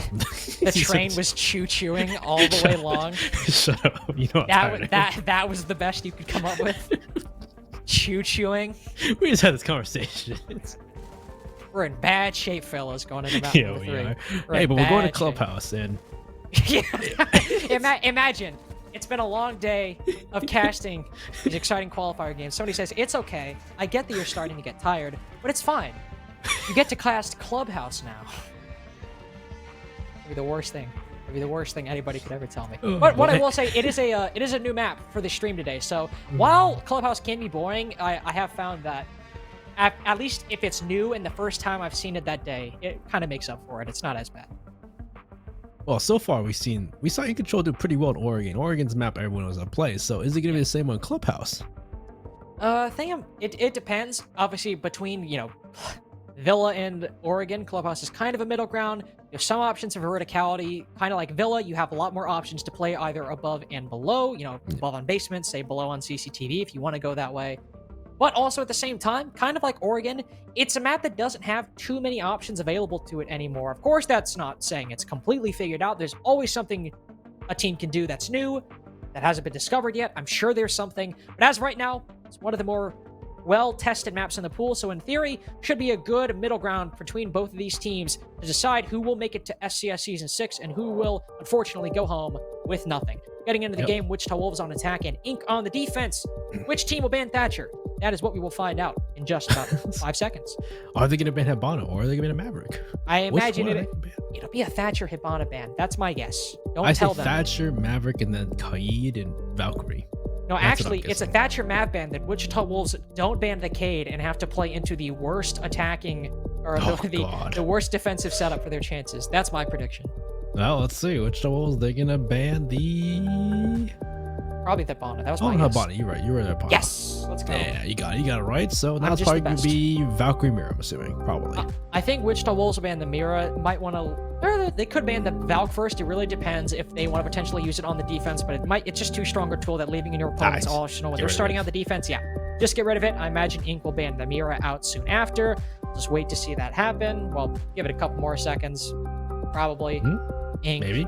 Will you do it? Yeah. Yes, they will. Yeah. So Thatcher, Hibana, Valkyrie, Mira, not only standard bans for these teams overall, actually, that attacker ban has kind of rotated a few times. I believe it was, who was it map number 1? It was Flores, map number 1. Oh, yeah, because they banned Flores both maps. It was interesting. Yeah. First map was Flores, Ink banned that. Second map was Flores, Wichita Wolves banned that. And now Hibana's banned. Clubhouse. But while it is a little bit different, that second ban is a little bit different than in this series. It's literally the standard ban face for clubs, so nothing all that crazy. Yeah, nothing. You just interchange Hibana and Maverick and everything, so nothing too crazy. We'll see. We'll go to Church and Arsenal first for Incontrol Nation, and you can definitely tell from the lineup what they're gonna do with that lineup. Losing the mute, the Mozzie, and the Vigil.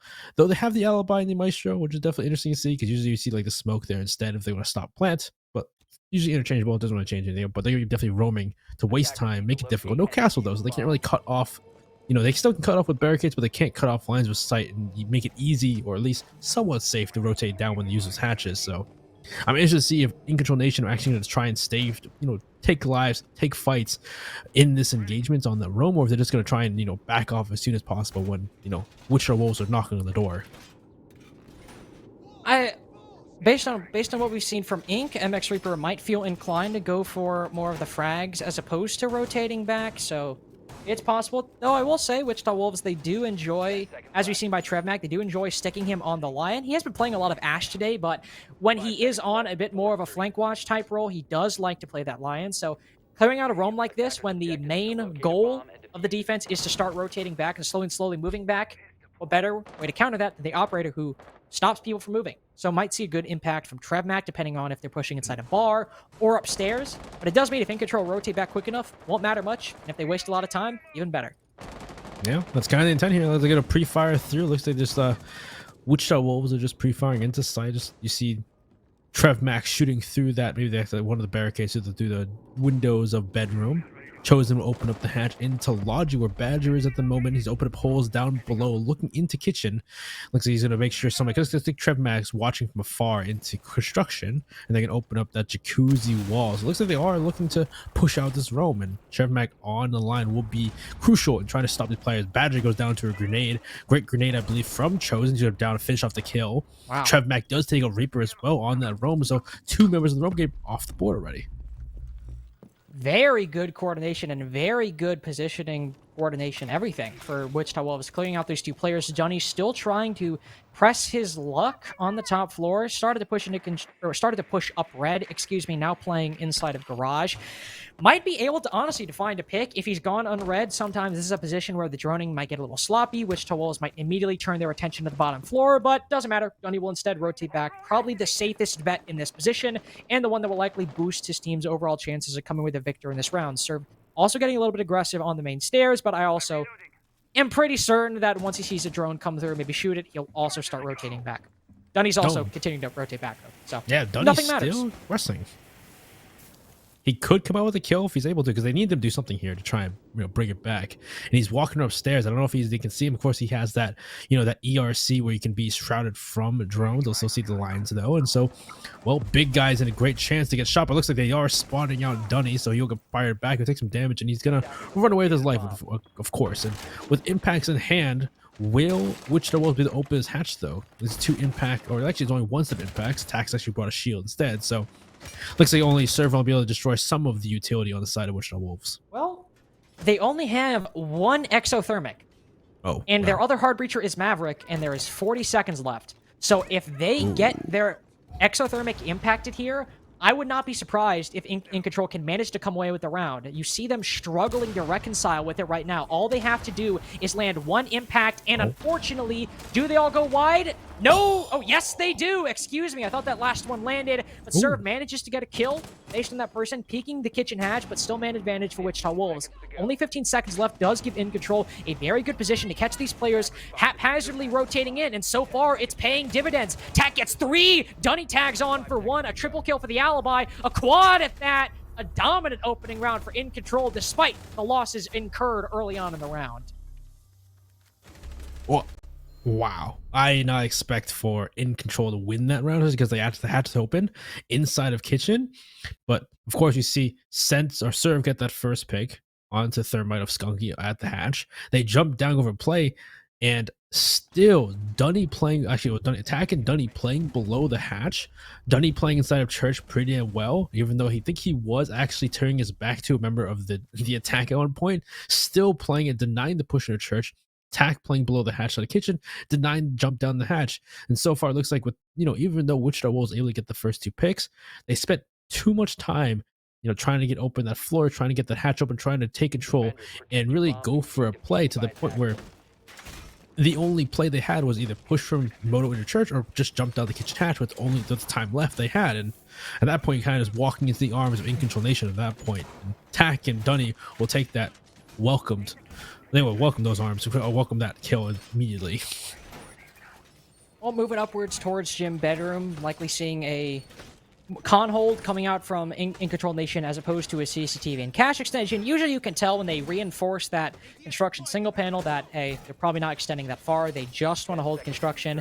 And with Bandit as well, they're looking to really bunker down inside of the site. With potentially, if they don't push CCTV and cache, there's always the option to rotate in and then try and contest the window via metal balcony. But with the Bandit batteries to likely hold the jacuzzi wall, 1 placed on the con single panel as well, construction, master bedroom, and gym are going to be a little bit difficult for the attackers to get through. And I would imagine, obviously, they're going to focus on opening up those walls, but imagine some forays into logistics and potentially up main stairs are in the cards for Wichita if they don't choose to push CCTV and cache. If they don't, you know, see, Chosen takes some shots onto Reaper, who's playing the main stairs, and I do agree at this point, if they're really focusing on the construction side, it would make sense to push Laundry or go from main stairs Jacuzzi instead of really pushing up. But they're actually going to open up CCTV anyway, maybe just to have someone on the plat wall just to make sure nobody peeks the server window. As you know, looks like JJ will open up part of that wall with that, you know, the torch for the moment. Surf throws a C4 up the Laundry hatch, doesn't find anybody, nobody's there for the moment. They just opened the hatch and they walked away from it for Wichita Wolves. And so far, it looks like they are droning out and seeing what's going on this con hold, because there's, yeah, C2 ADS, you see the shields. There's so much utility put here for these teams. Looks like Reaper's trying to put impact trick, so he makes sure nobody gets destroyed. Impact tricks, nothing per se. He throws it and maybe tries to do some damage to JJ, but nothing happens for the moment. And Big Guy taking heavy damage, trying to play the holes made by JJ. Oh my and lord. He kills him with it. Threads the needle with that impact nade. I was a little bit worried because if it gets caught on the single panel, it actually destroys the bandit battery protecting it, but he manages to send it through the Maverick hull, and Big Guy was on such low HP, takes him down. However, he is pushed out of construction, so while he does get a kill and a little bit of a, you know, insult thrown Wichita Wolves' way as he rotates out, the attack does get a very good position to make this take work.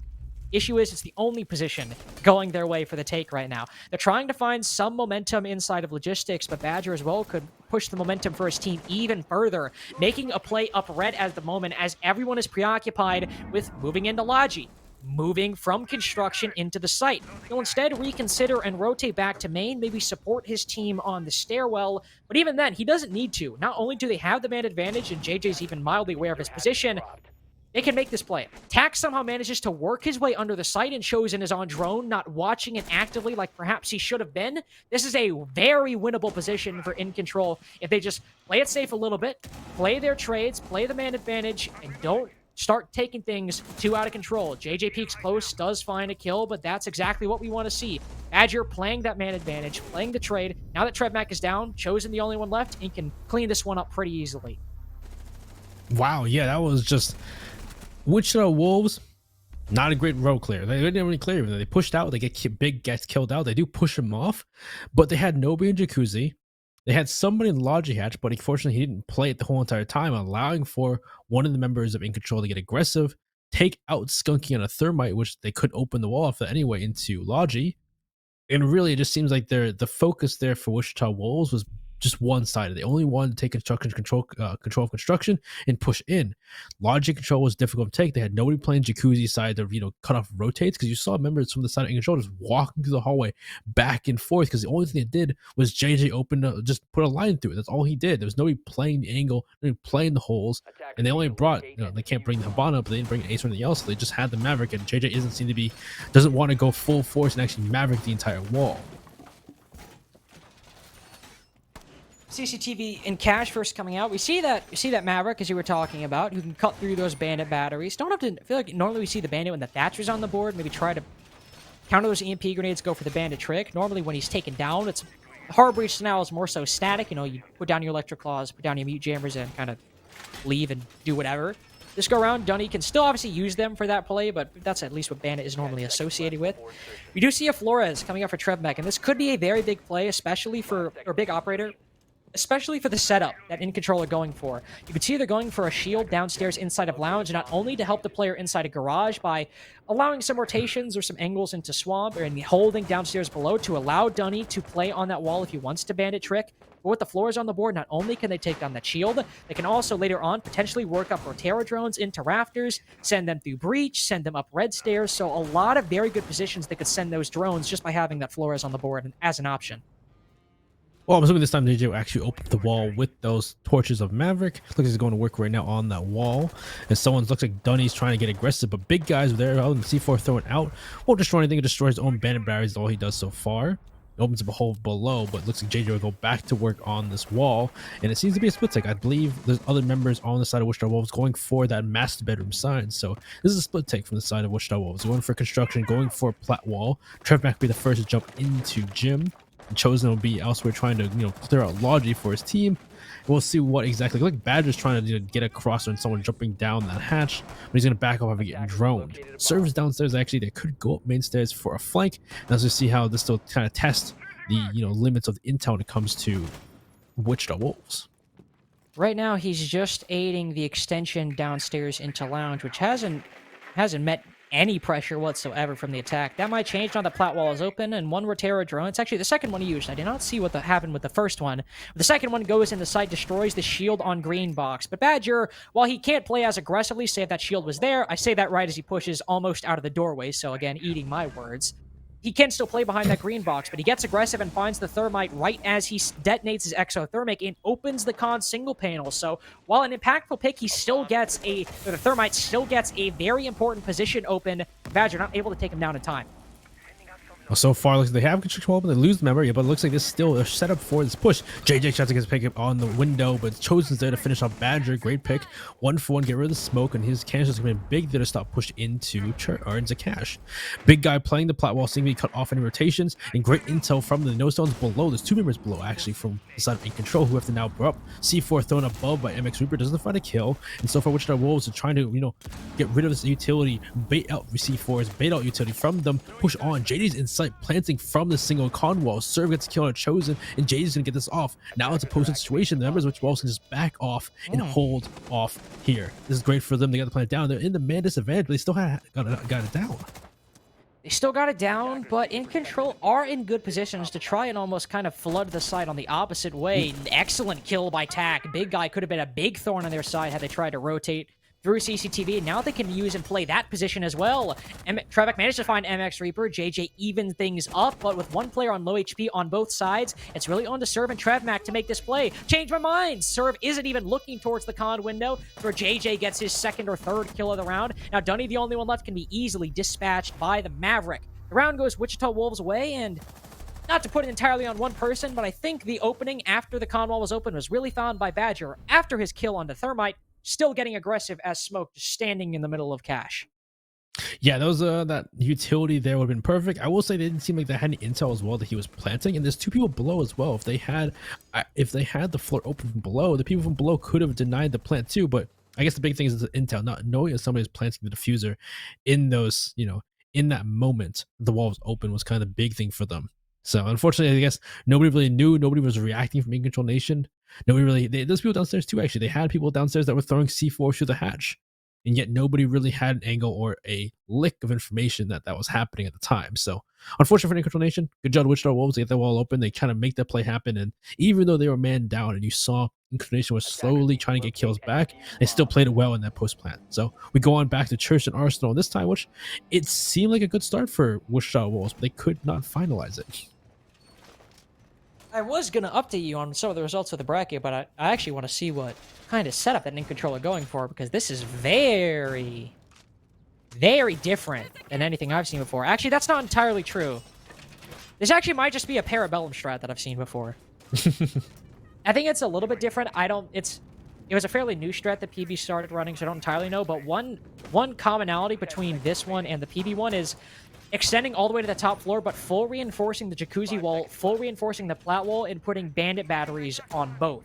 Basically, kind of like an SSG, extended roam in that sense, but more concentrated, really trying to hold the entirety of the top floor. In this case, you can see they're only doing the con single panel, so letting CCTV and cash go by the wayside, leaving it open as an option, but really focusing inside a master bedroom and gym. So that's a side I've seen before. But Benny, to update you. Okay. What's going on? We're currently 0 for 2 on bracket predictions because I clearly did not believe in Soup well enough. They 2-0'd Outlast. Oh. No faith in the Soup. Okami are now the only CL team remaining. Eee. And I don't have them winning. Dude, they win. It ain't looking good. Oh boy. Well, so far this round though, we see Wichita Wolves are once again pushing this roam. Last time they had a great job of pushing this roam. They were able to get both kills and really, start the round well, though they didn't end it well. This time we started well. But like you said before, it seems to be a different strat compared to previous ones. Not going for that, Mozzie mute visual. They're going for a different play, trying to just use utility to make it difficult for Wichita Wolves to push them out. Looks like, Badger's playing down below. He takes out one of the drones. That'll at least alert his position to the rest of Wichita Wolves. And looks like, what is the play so far? Looks like they've opened up the jacuzzi wall, but it's the only thing they've done so far. Trev Max pushing through garage, and MX Reaper starts off taking out big guy, though. Chosen also potentially finding an angle in that position. MX Reaper kind of in a blender right now, in the middle of all sorts of attackers. It's still not fully cleared out by Wichita Wolves. You do still have Tack. Well, actually, it's not fully cleared out, but Tack is also by himself. I thought Badger was actually a little bit closer, and if they have the intel on the Rooney's position, this could be problematic, but it might not be the case. TrevMac crouch walking through CCTV doesn't seem to be aware of the Rooney's position, so Tack could very easily get a kill to tip things and tip the scales back in Control's favor. TrevMac slowly working his way down red, pulling out a drone as well right as he goes on. The Rooney strikes. No, he misses! You gotta switch! Oh, no! There's no way. That is the biggest whip I have ever seen. Like, you just need to win those. You just need to win those. I know they made it more difficult to use the Rooney, but that is... he was literally standing still. He was... Literally. He was on a drone. He was on a drone. Like, what? Oh. That's a clip right there. That's a clip. That is just the one thing to see on stream. But anyway, as 30 seconds left. 30 seconds left. There's not much time left. See, JJ pushing down, send a couple nades in. Badger has a very powerful angle right here, and he kills both of the players dropping Moto, so unlucky, I suppose. GG go next. Skunky also spotted prone, or not actually prone, spotted outside. TrevMac, the only one left, got to make a solo push into blue work, and he dies to an EDD. Goes from popping off of his drone to killing Tack to dying to a Captain Trap. Life comes at you real fast, doesn't it? Hey, at least Tack's teammates had his back. Also, Benny, I was remember how I said that I had Okami losing? They won. So. I told you. Shut up. I told you. I don't want to hear it. I actually don't want to hear it right now. So you are 0 for 3. I'm not in a good mood. You could be 0 for 4, depending on how this game goes. Well, it ain't looking good. Ain't looking good. Let me tell you that. From what we've seen so far, I'm not confident. I wouldn't be either. That was well, I would be confident after seeing Tack do that. Well, unless his entire team also starts doing that, which, considering that three members of their team have 4 kills and the other 2 have 3, everyone putting up about as much of an even effort as you could hope for. I'm not confident. Actually, funny enough, MX Reaper, Badger, and Tack have died 75% of the rounds so far, so it's not like it's been dominant. No, it's not been dominant per se, but we're still 4 rounds in.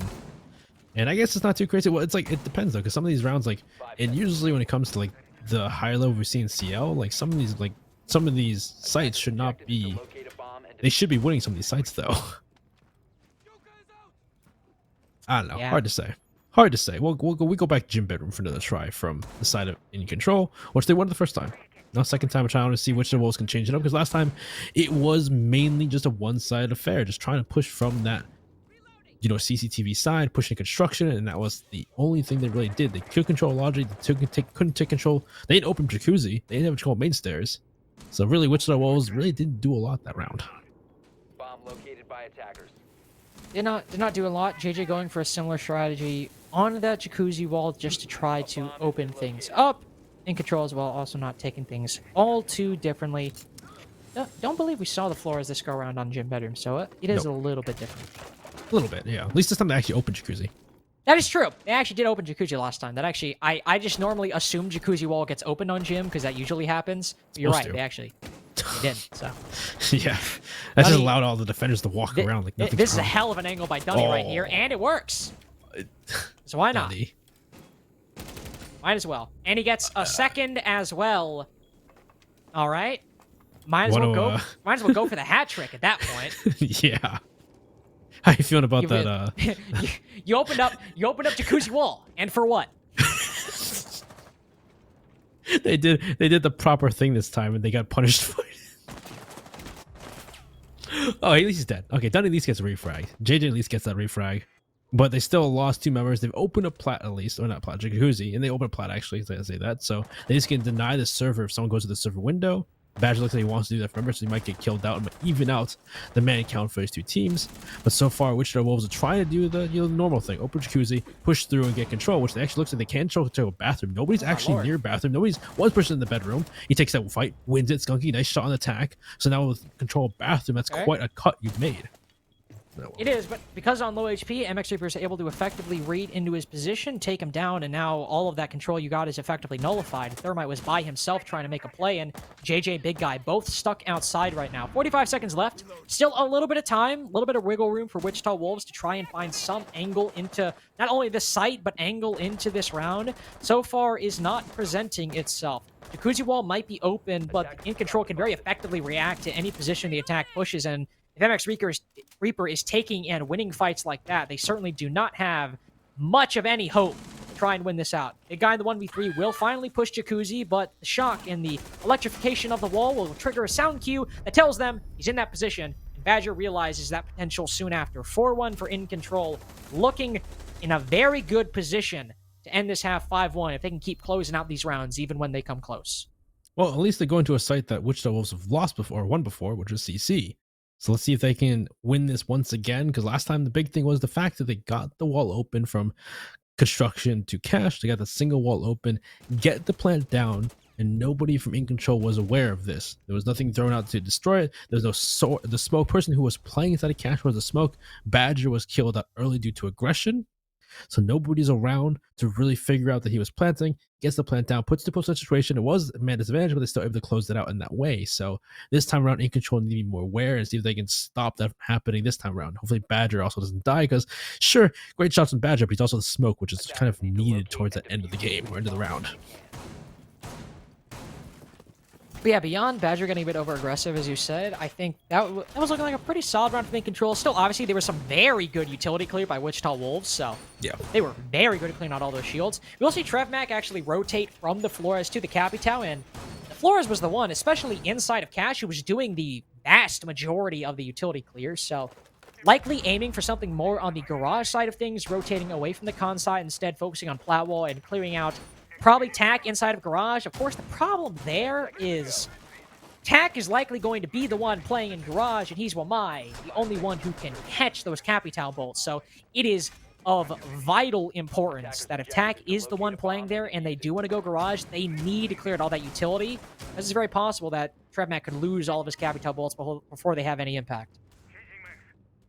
Well, let's hope they know what he's doing. As it looks like Trev's actually already going to the doorway into garage. Actually, he's backing off for now. So last time they went for a split play. This time they're maybe focusing more on that garage side of things. Max Reaper is peeking those holes that JJ's trying to open. Looks like they're able to destroy the bandit battery. So now if Skunky wants to go over and try to open the wall, though it is kind of dangerous because the bottom of the wall is open. Looks like he can go upside down though, and upside repel and open that wall this way. So good job from them to open one of the garage walls, and I'm assuming JJ at that point will go on to work. But actually, the impact trick from Tack's playing, he was playing Don Rafts. He goes down below, just impact to destroy one of those economic charges. That's going to only one more left, and JJ's probably going to have to go to work on that, that plat wall as well. So this kind of limits the options for this team. He's actually going back to this wall. He's trying whatever works. Yeah. Yeah, if I were MX Reaper, I'd peek this too. JJ's clearly struggling right now. JJ's in Marvin's room right now trying to open up this wall. But he's still peeking it. Oh, he got C4'd. He got C4 from the window above, I believe, too. What the? Well, now he's definitely in Marvin's room after that one. Opening pick. We're in control. Utility sure used, but to take down the Maverick and not the attack, not even able to open up garage wall by any means. If you're trying to get TrevMac in a position, yeah, this is just not good. And no exothermics as well. Oh no. Oh, they opened plat. Oh, they did open plat. Okay, but, so they opened plat at least. Okay. But what else? Yeah. Oh, wow, they killed Tack. Well, that's actually really good. Reaper. You know, MX Reaper's there though. Yeah. Nope. Yep. Kind of important intel that you need to know if you're trying to push in garage. There was unfortunately someone playing swamp. So now that he is still holding this position from lounge, how do you push in? It's the unfortunate question here. Like that. Exactly. Is Trev Mack, just crouching around? That question was rhetorical, but he answered it. Well, at least it looks like he's trying to get rid of a person on red, so he throws two of those fire bolts up red. It looks like they're trying to push onto site. Skunky's got a position on plat. He's also Chosen's got the diffuser, so he can walk behind Silver Rack. It's really big on Badger to get those smoke connections in the right place. Oh well, that was the last smoke.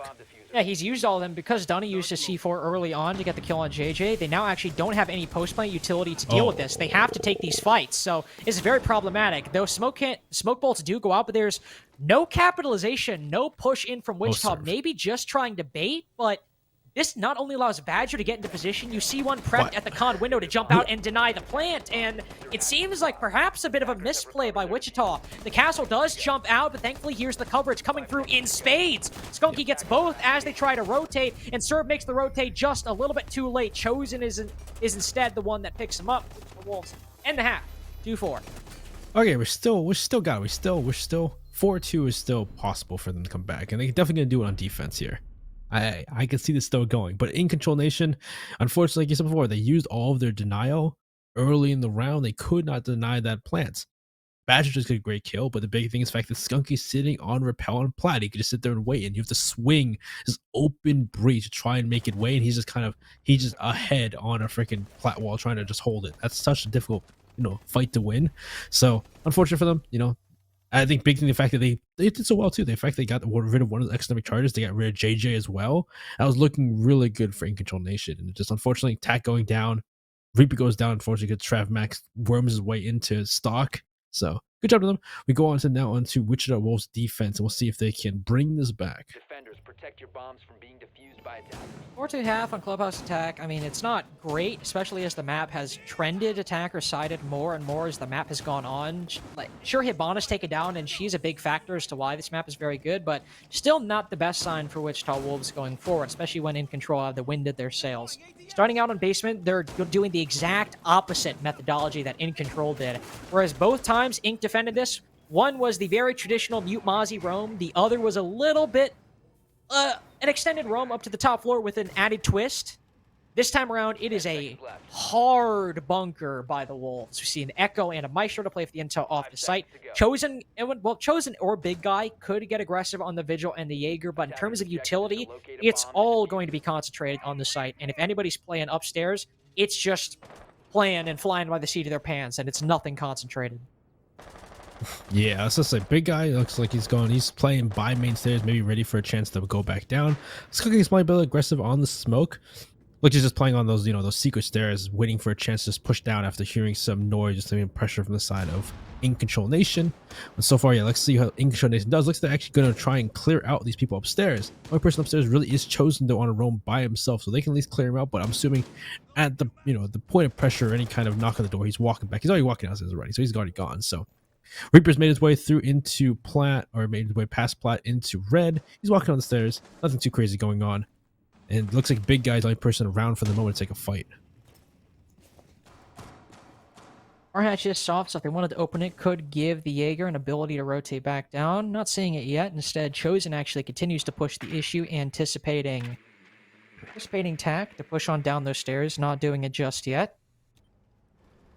Up until then, though, haven't seen much. Still a very hard sight hold by Wichita Wolves, and Chosen, after getting a drone, finally rotates back down. Still not too much damage to their drone economy overall. 6 drones can still make some good work with that, and now we'll see from Inc. how they can actually start pushing towards the site. Since the bar hatch is soft, they don't have to waste any of their hard-breaching utility, and, well, it's actually a boon for them, because I thought the Buck had hard-breach charges. He actually has flashes. That's really good for them, because their only one was serve, and that means they could only open one hatch. Oh, yeah, they can. That was a freebie for them. Badger, actually, yeah, that's actually helps them a lot because they brought the the Maverick and the Ace rather than a Thermite or something like that. So at least they can open this wall up. Skunky does have a shield though to play behind, and it looks like the point of pressure is going to be pushing this tri wall and pushing Moto. So the blue pusher here is important. The person in blue to play behind the deny Moto push in is big here. So Dunny's going to make a play, or whoever else is with Dunny needs to help out and deny people from blue stopping that Moto pressure here, as it looks like that is going to be the play from the side of Incontrol.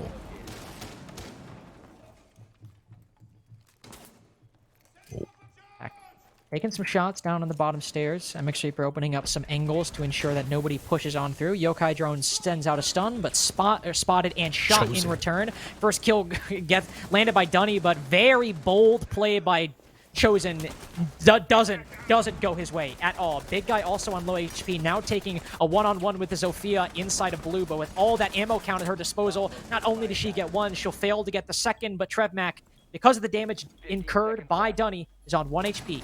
He has the Evil Eye, but is likely being watched by one, if not both of the remaining members trying to get the bomb down. It's immediately shot. Now, in a post-plant, everyone on the attack will rotate out. TrevMac could get one on the rotate out, depending on where they move, but no. Everyone is staying either inside or just a little bit outside of Moto. And this is going to be a very difficult one for TrevMac to try and work his way through. Slowly pushing up, but only on 1 HP. You can only hope for so much. It'd have to be a throw and a half by Incontrol to lose this one, and the opportunity just doesn't present itself. Well, good job to Incontrol, and yeah, that they had a roam there from Wichita Wolves, but again, it wasn't really, there wasn't a lot of people roaming. It was just visual of Chosen roaming around. He, first time to pressure, he backs off, so does Big Guy, and it becomes a push into that tri-wall. Using the ace, they open up the line into tri-wall. They open up and see the shield there. Skunky start using his gas canisters to try and push off or stop to stall out that push. But the big thing there was the fact that it was a Moto Church push. So at that point, blue is the contention. We saw there that the blue player was trying to help out the player inside of Church, but Chosen gets aggressive. He swings. He loses the fight. And elsewhere too, another player loses their life too. Those two players go down. Then Dunny guns from behind, takes control of blue, wins the fight against Chosen, against the Jaeger playing inside of Jen, inside of blue. And really at that point, you have players on site. They all go down. It's just TrevMac, who did win the fight against Dunny, deny the push into blue, but loses most of his HP. He's in a 1v3 post plant. Not a lot he can do. He loses it out. And Incontrol Nation now 5-2. They need one round to go to match points. But Wichita Wolves, they're bringing out a site that I don't think I've seen one. Actually, I think I've seen one once so far. We've not seen it one much, certainly so far. Not a very common sight at all played by any team. But why not? Go for it. JJ also loves his Clash. Ironically enough, he's not the one playing it. Normally, whenever JJ's teams would bring out Clash, he actually would be the one playing it, but... Well, the problem too as well is they try to keep this like that they try to keep both the stage wall closed and the single con wall, but you can destroy the con wall open by just going to the window inside of con, just destroy whatever it is, be Electroclaw or the mute chamber that's there, and then just open up con wall. And then if you have that open, then you can just throw a grenade down the hatch because it's open, destroy the mute jammer or whatever it is on the stage wall. And you can just open up a stage and you have a long side of sight into sight. That's usually why nobody plays this site in the first place. Could work though. This roam manages to work out.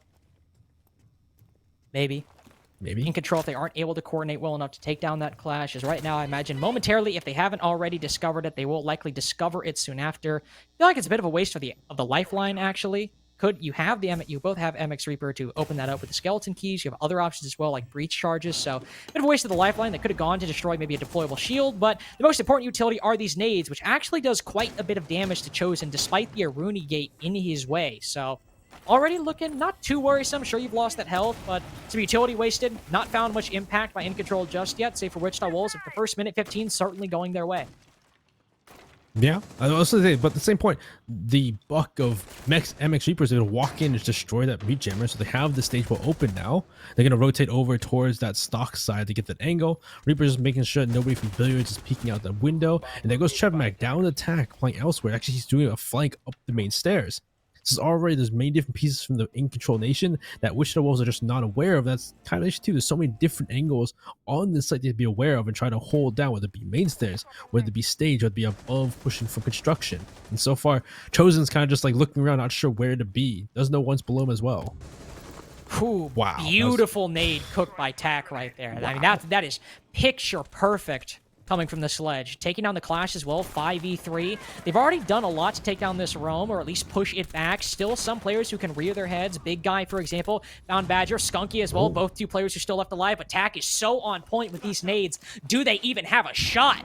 One player is currently sitting inside a strip, means that Big Guy's about the only one left. Right as he gets a powerful angle as the Yokais do their work, he loses his fight as Serve comes off of the diffuser, and JJ has to save his Qual dreams in a 1v3. Not fully lost if he loses this round, but on match point, Inc. are looking so indomitable. Diffuser on the floor, one inside of kitchen. He has to creep past these soft walls, but as he takes the fight, Dunny cuts him down instead. 6-2 for Inc., one round away from SCS Season 6.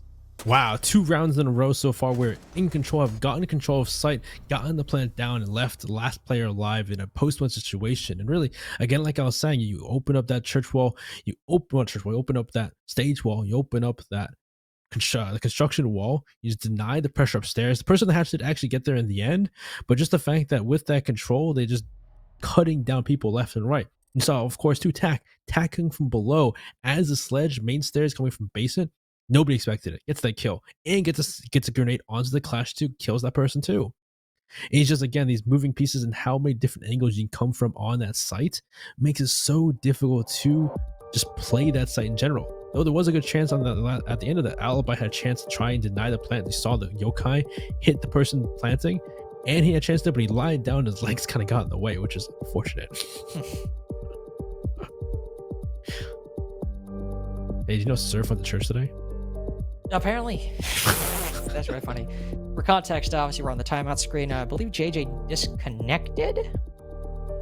I mean, wait, I can see it. So. It looks like JJ disconnected, considering he's gone and the disconnect icon is on his screen. But yeah, sir, you missed it. Serv said Serv went to church today to get God on his side. The reference obviously being to JJ's fabled attempts to win this and qualify by a Lockean appeal to heaven, which so far isn't going very well, unfortunately. 1 round away from Inc winning this out. We are actually the last game going on right now on an odd twist of fate, so it's fitting that whoever wins this will be the final team. I believe team number 16. Math escaped me for a second. Team number 16 to qualify for SCS Season 6, and it's looking like it will be in control unless Wichita Wolves, given this time, as JJ, I don't know, has a go troubleshoot his router, whatever going on. We don't exactly know. Unless they manage to come back 4 rounds and take us to OT. Do you think that's going to happen, though, Benny? Because I don't. Personally. That's a long trek.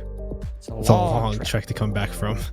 That's I don't know if JJ's taking this time or if his team's taking time to talk about things and try to figure stuff out, because yeah, they have a lot of rounds to take back, and so far on this defense, Incontrol have been, well, as their name says, in control most of the time. They're figuring out these roams, figuring out where to be and what to destroy, and they've been doing it mighty fine as a team. Really, just much different from the first map, like entirely different team, it seems like. You say that Incontrol are in control of their own destiny? Okay, I'm not gonna say destiny. Maybe this is game. Okay, but like their destiny, if they win this, is SCS Season 6. If they win this. Well, yeah, but the point I'm making is, are they in? They have the lead. Never mind, I hate you. Sour was an understatement with you. I told you the story already, you know. You did. Benny told me a story about how, you actually made a good point, how, with a lot of my real life friends, I'm very banter. I make fun of them a lot, and I was like, man, you're just the worst. You're just that guy in the friend group. Oh yeah, too. Remember back? I think it was a while ago. Remember back a while ago when Chowder made that who would you fight caster thread or something like that? Yeah, I said you. Yeah, you said me. My friend said that too, and Chowder was like, "Not Benny, the Golden Smile." And then my friend's like, "Why does he call you the Golden Smile? It doesn't make any sense." I don't either. I also could Goomba stomp you. Why you not? I will meet you. Have you seen my vertical? It's not big, but it's better than yours. It's only like an inch tall. Get out of here. Anyway, 6-2. JJ obviously made it back into the game, thankfully. Don't have to play the 4v5. The final site, not the final site, potentially the final one, will be Gym and Bedroom, Wichita Wolves. We've not seen them defend it just yet. We saw Basement. Basement twice. Stage. Oh, no, wait. No. I'm stage. so not used to saying bar and stage, I just wrote it off my mind. We saw Basement. We saw bar stage on 5-2, potentially qualifier match point. We saw bar and stage. Now we're going to Gym Bedroom.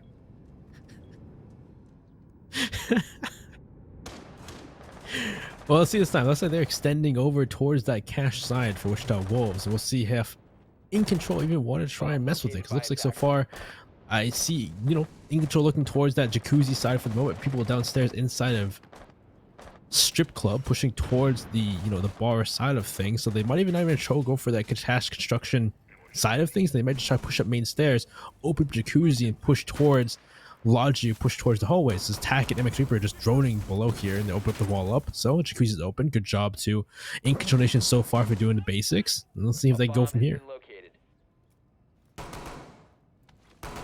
Well, if we want to take a page out of a Wichita Wolves attacking book, you would lose 3 members or 2 members as they started moving through the Plaid Breach, or you'd lose 2 members to the guy playing in gym. Thankfully, though, for Incontrol, they haven't suffered such a nasty fate, but Tack, who's been very lethal with these grenades, especially in the last round. There's a trend that actually appeared pretty recently. I'm not saying, when I say so lethal, it was really just last round he was really good. Unfortunately, he'll miss one, but it does push Skunky off from the bedroom. So if you are trying to push in through Plat, that's a good position to clear out, push him further back into construction. And with Control down below as well, he's used both of them, but he can still play off of any potential positions like the gym hatch to make this work, and also aided by MX Reaper, a lot of potential for verticality and to aid a gym plant.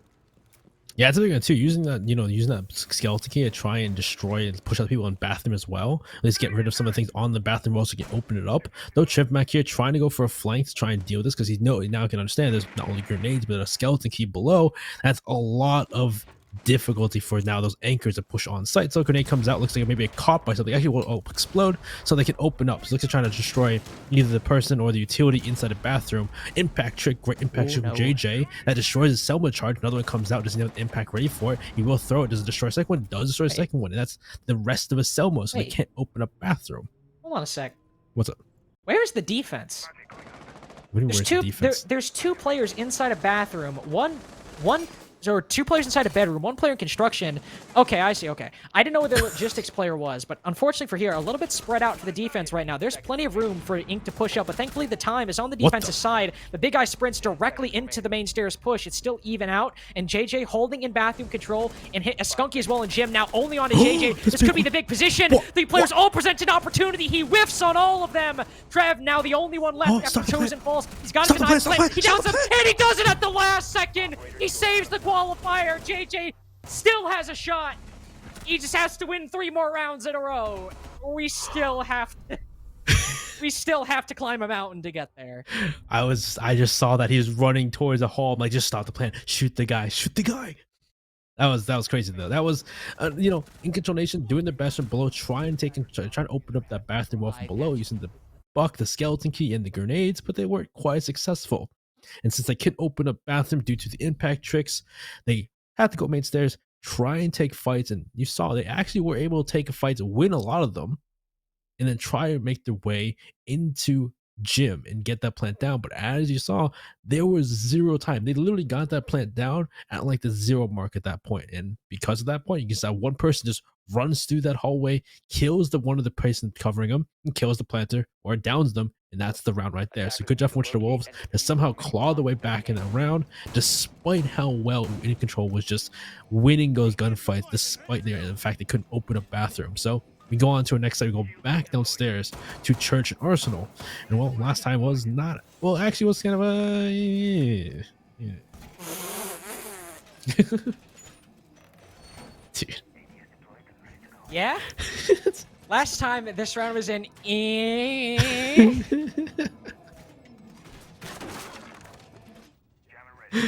excellent analysis from Benny Al Gold.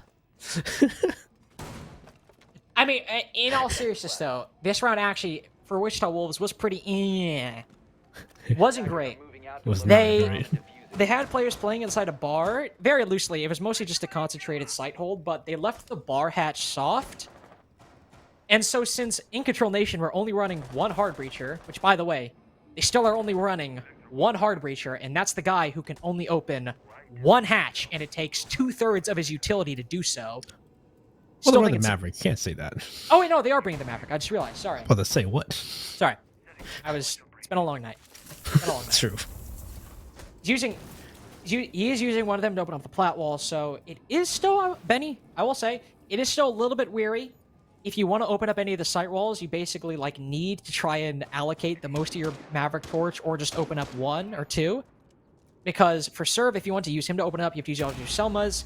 Then you have to use most of the Maverick torch to open up those hatches, and then the site walls are fully cleared, so still a little bit short.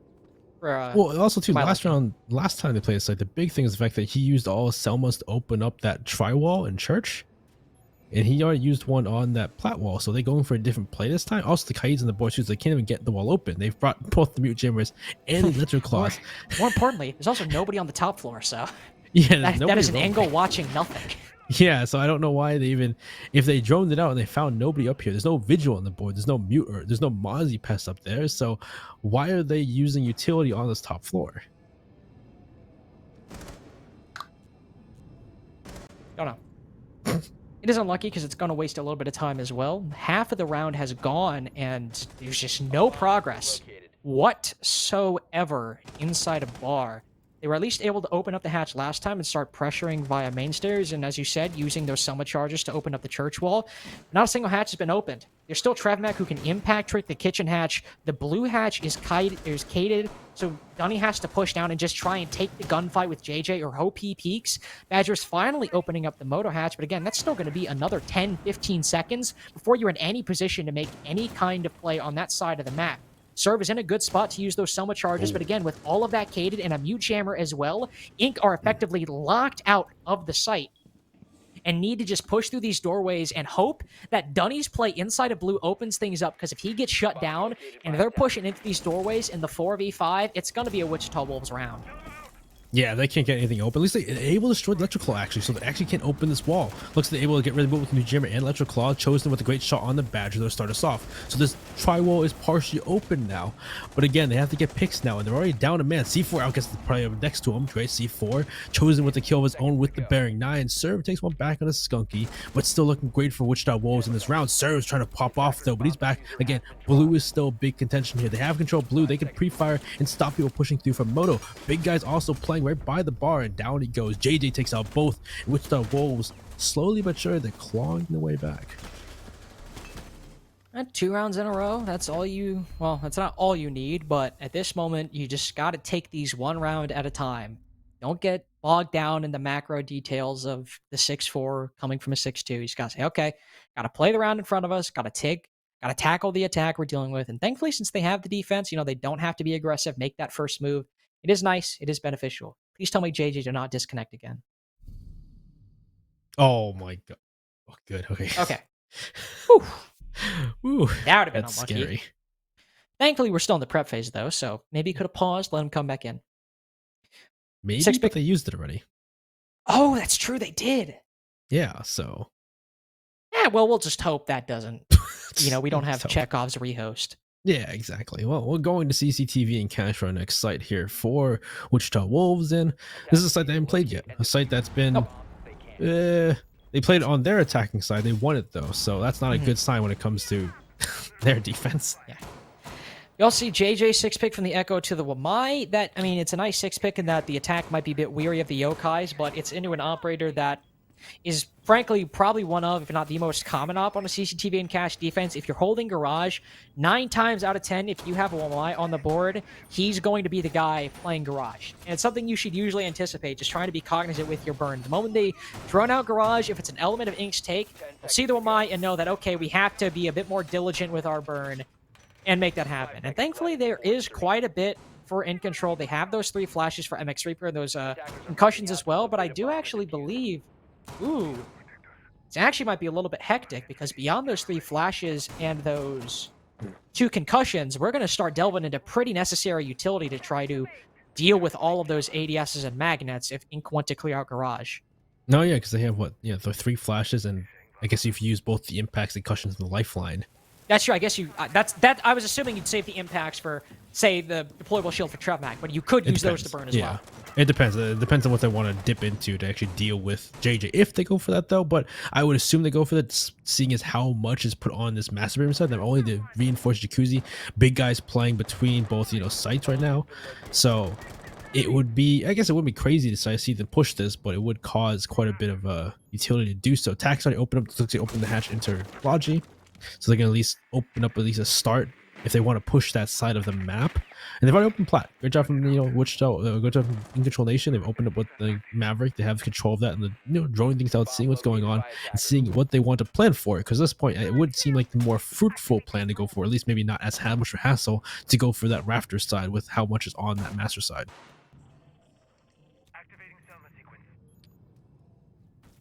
Well, so far I appear to be heeding your advice. It's too early to call whether they're going to make that garage push or whether they want to push into Master, but considering we don't even see a single iota of presence, say, to open that Jacuzzi wall, and the only thing we see is MX Reaper on Metal Balk, and he drops off soon after, they're not trying to push into Big Guy or anybody on that side of the map. They're just trying to focus on Platwall and making these things work. And in fact, Dunny just immediately tries to rotate in, go for a peek. Very risky play right there. Don't know if that was the play, especially since not only is there a person on red, JJ is still alive on Garage Raptors.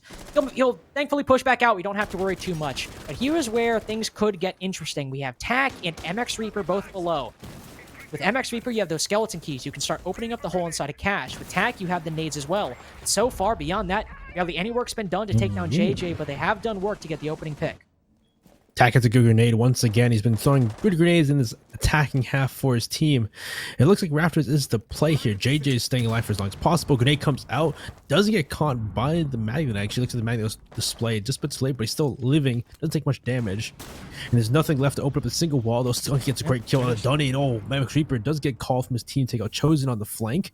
So let's see if they can take out JJ first, though. JJ's great here. He takes out two for his team. That's huge. And now with only 2 left, Incontrol Nation can even take this round back. He doesn't know one's on the... Oh, those are the stairs.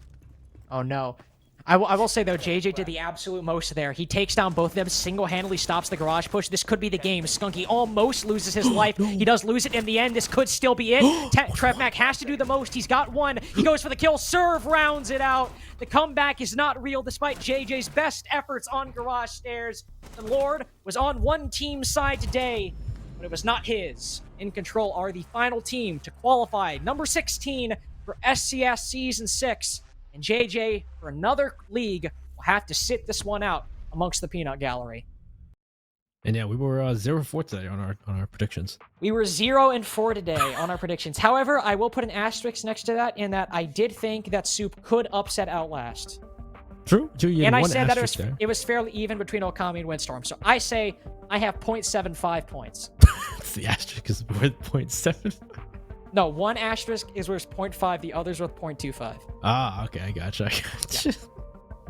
Yeah. All right then, but yeah, no, that was quite a day where we did not expect Incontrol Nation to win this, especially after that first game. That first map was just like, we were like, what is the team? Where's the cohesive? Where's the team play? And as the rounds go by, they just come together as a team, play so much better than compared to that first map. And really, yeah, I would say just the fact that we were wrong in every single prediction is a good thing, maybe. No, I mean, it's certainly a good thing for me. I'm not always the biggest fan of like, oh wow, this went exactly how I expected it to. So I'm perfectly happy with that. I'm perfectly happy getting surprised. I will always take that.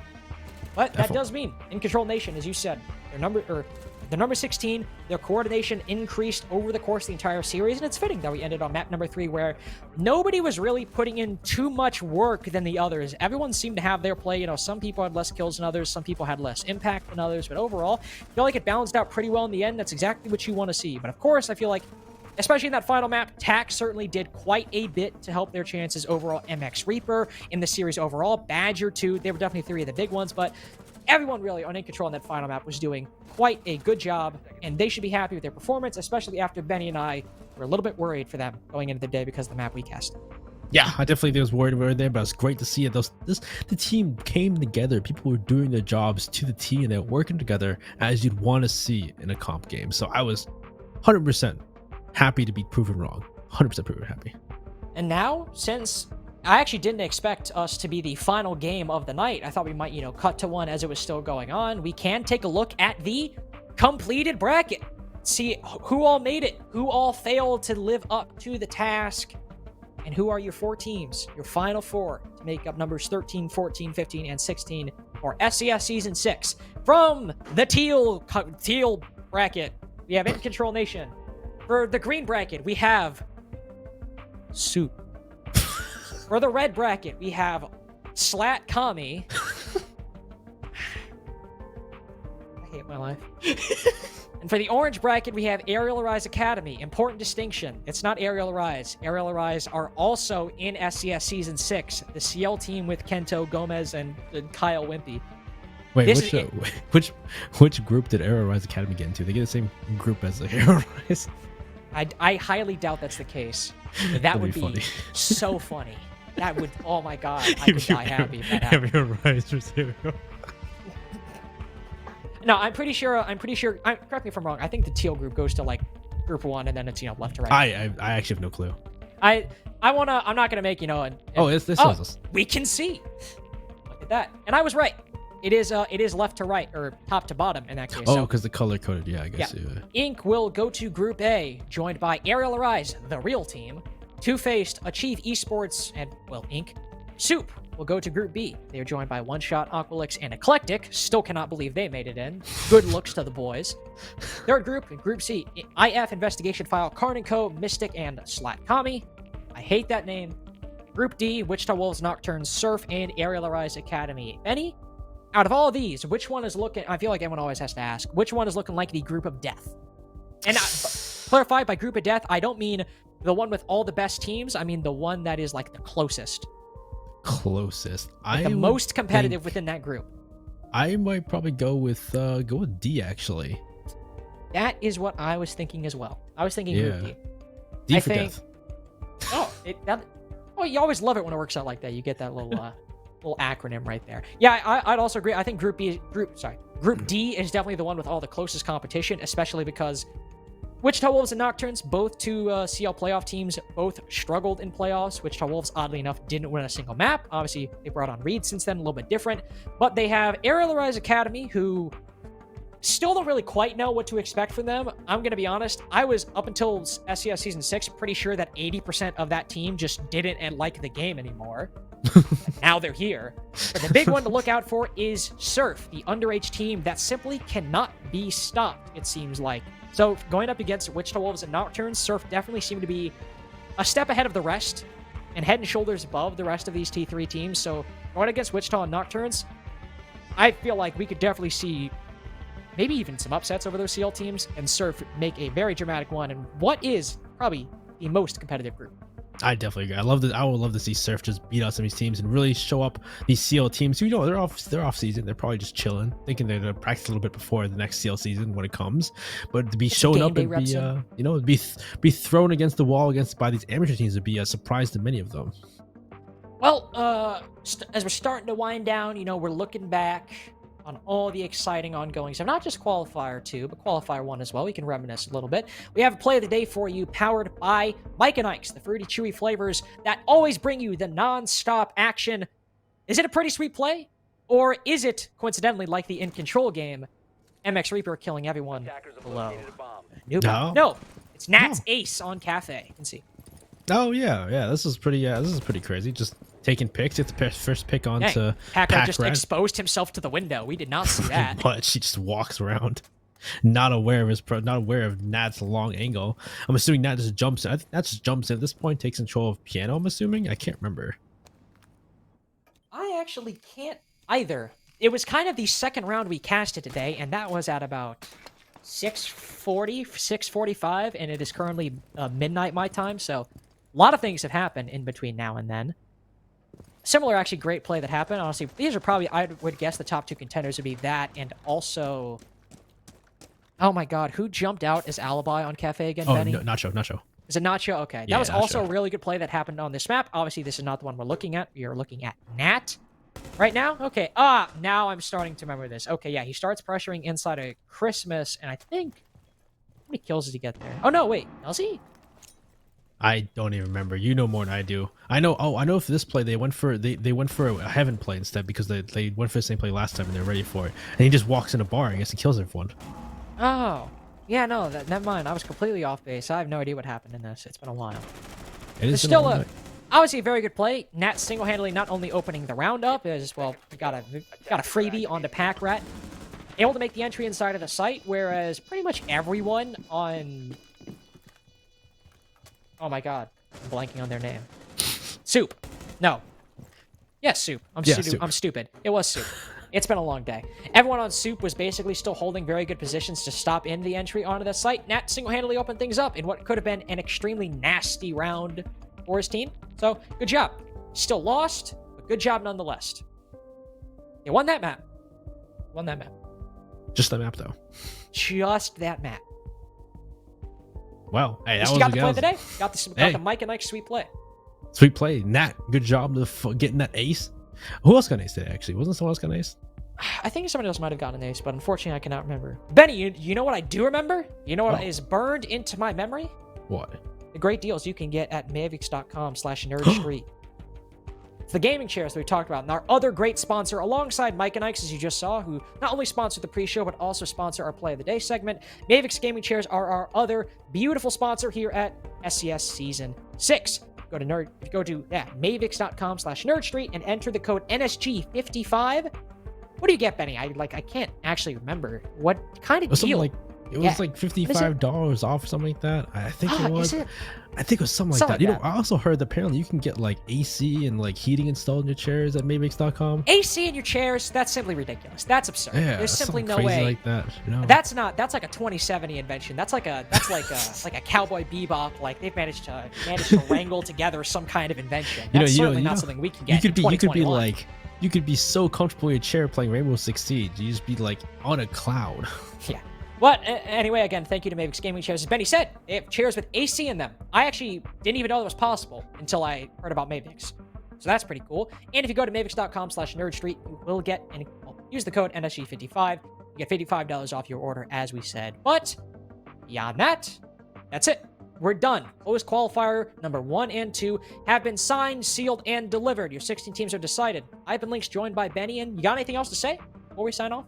I'll see you in the regular season. Well, yeah. With that being said, no point to elongate it. We'll see you guys in the regular season, where everyone here at SCS can't wait to watch all these teams grow and develop alongside you guys. But until then, hope to see you soon when the regular season starts this week, actually. So get ready. Yeah.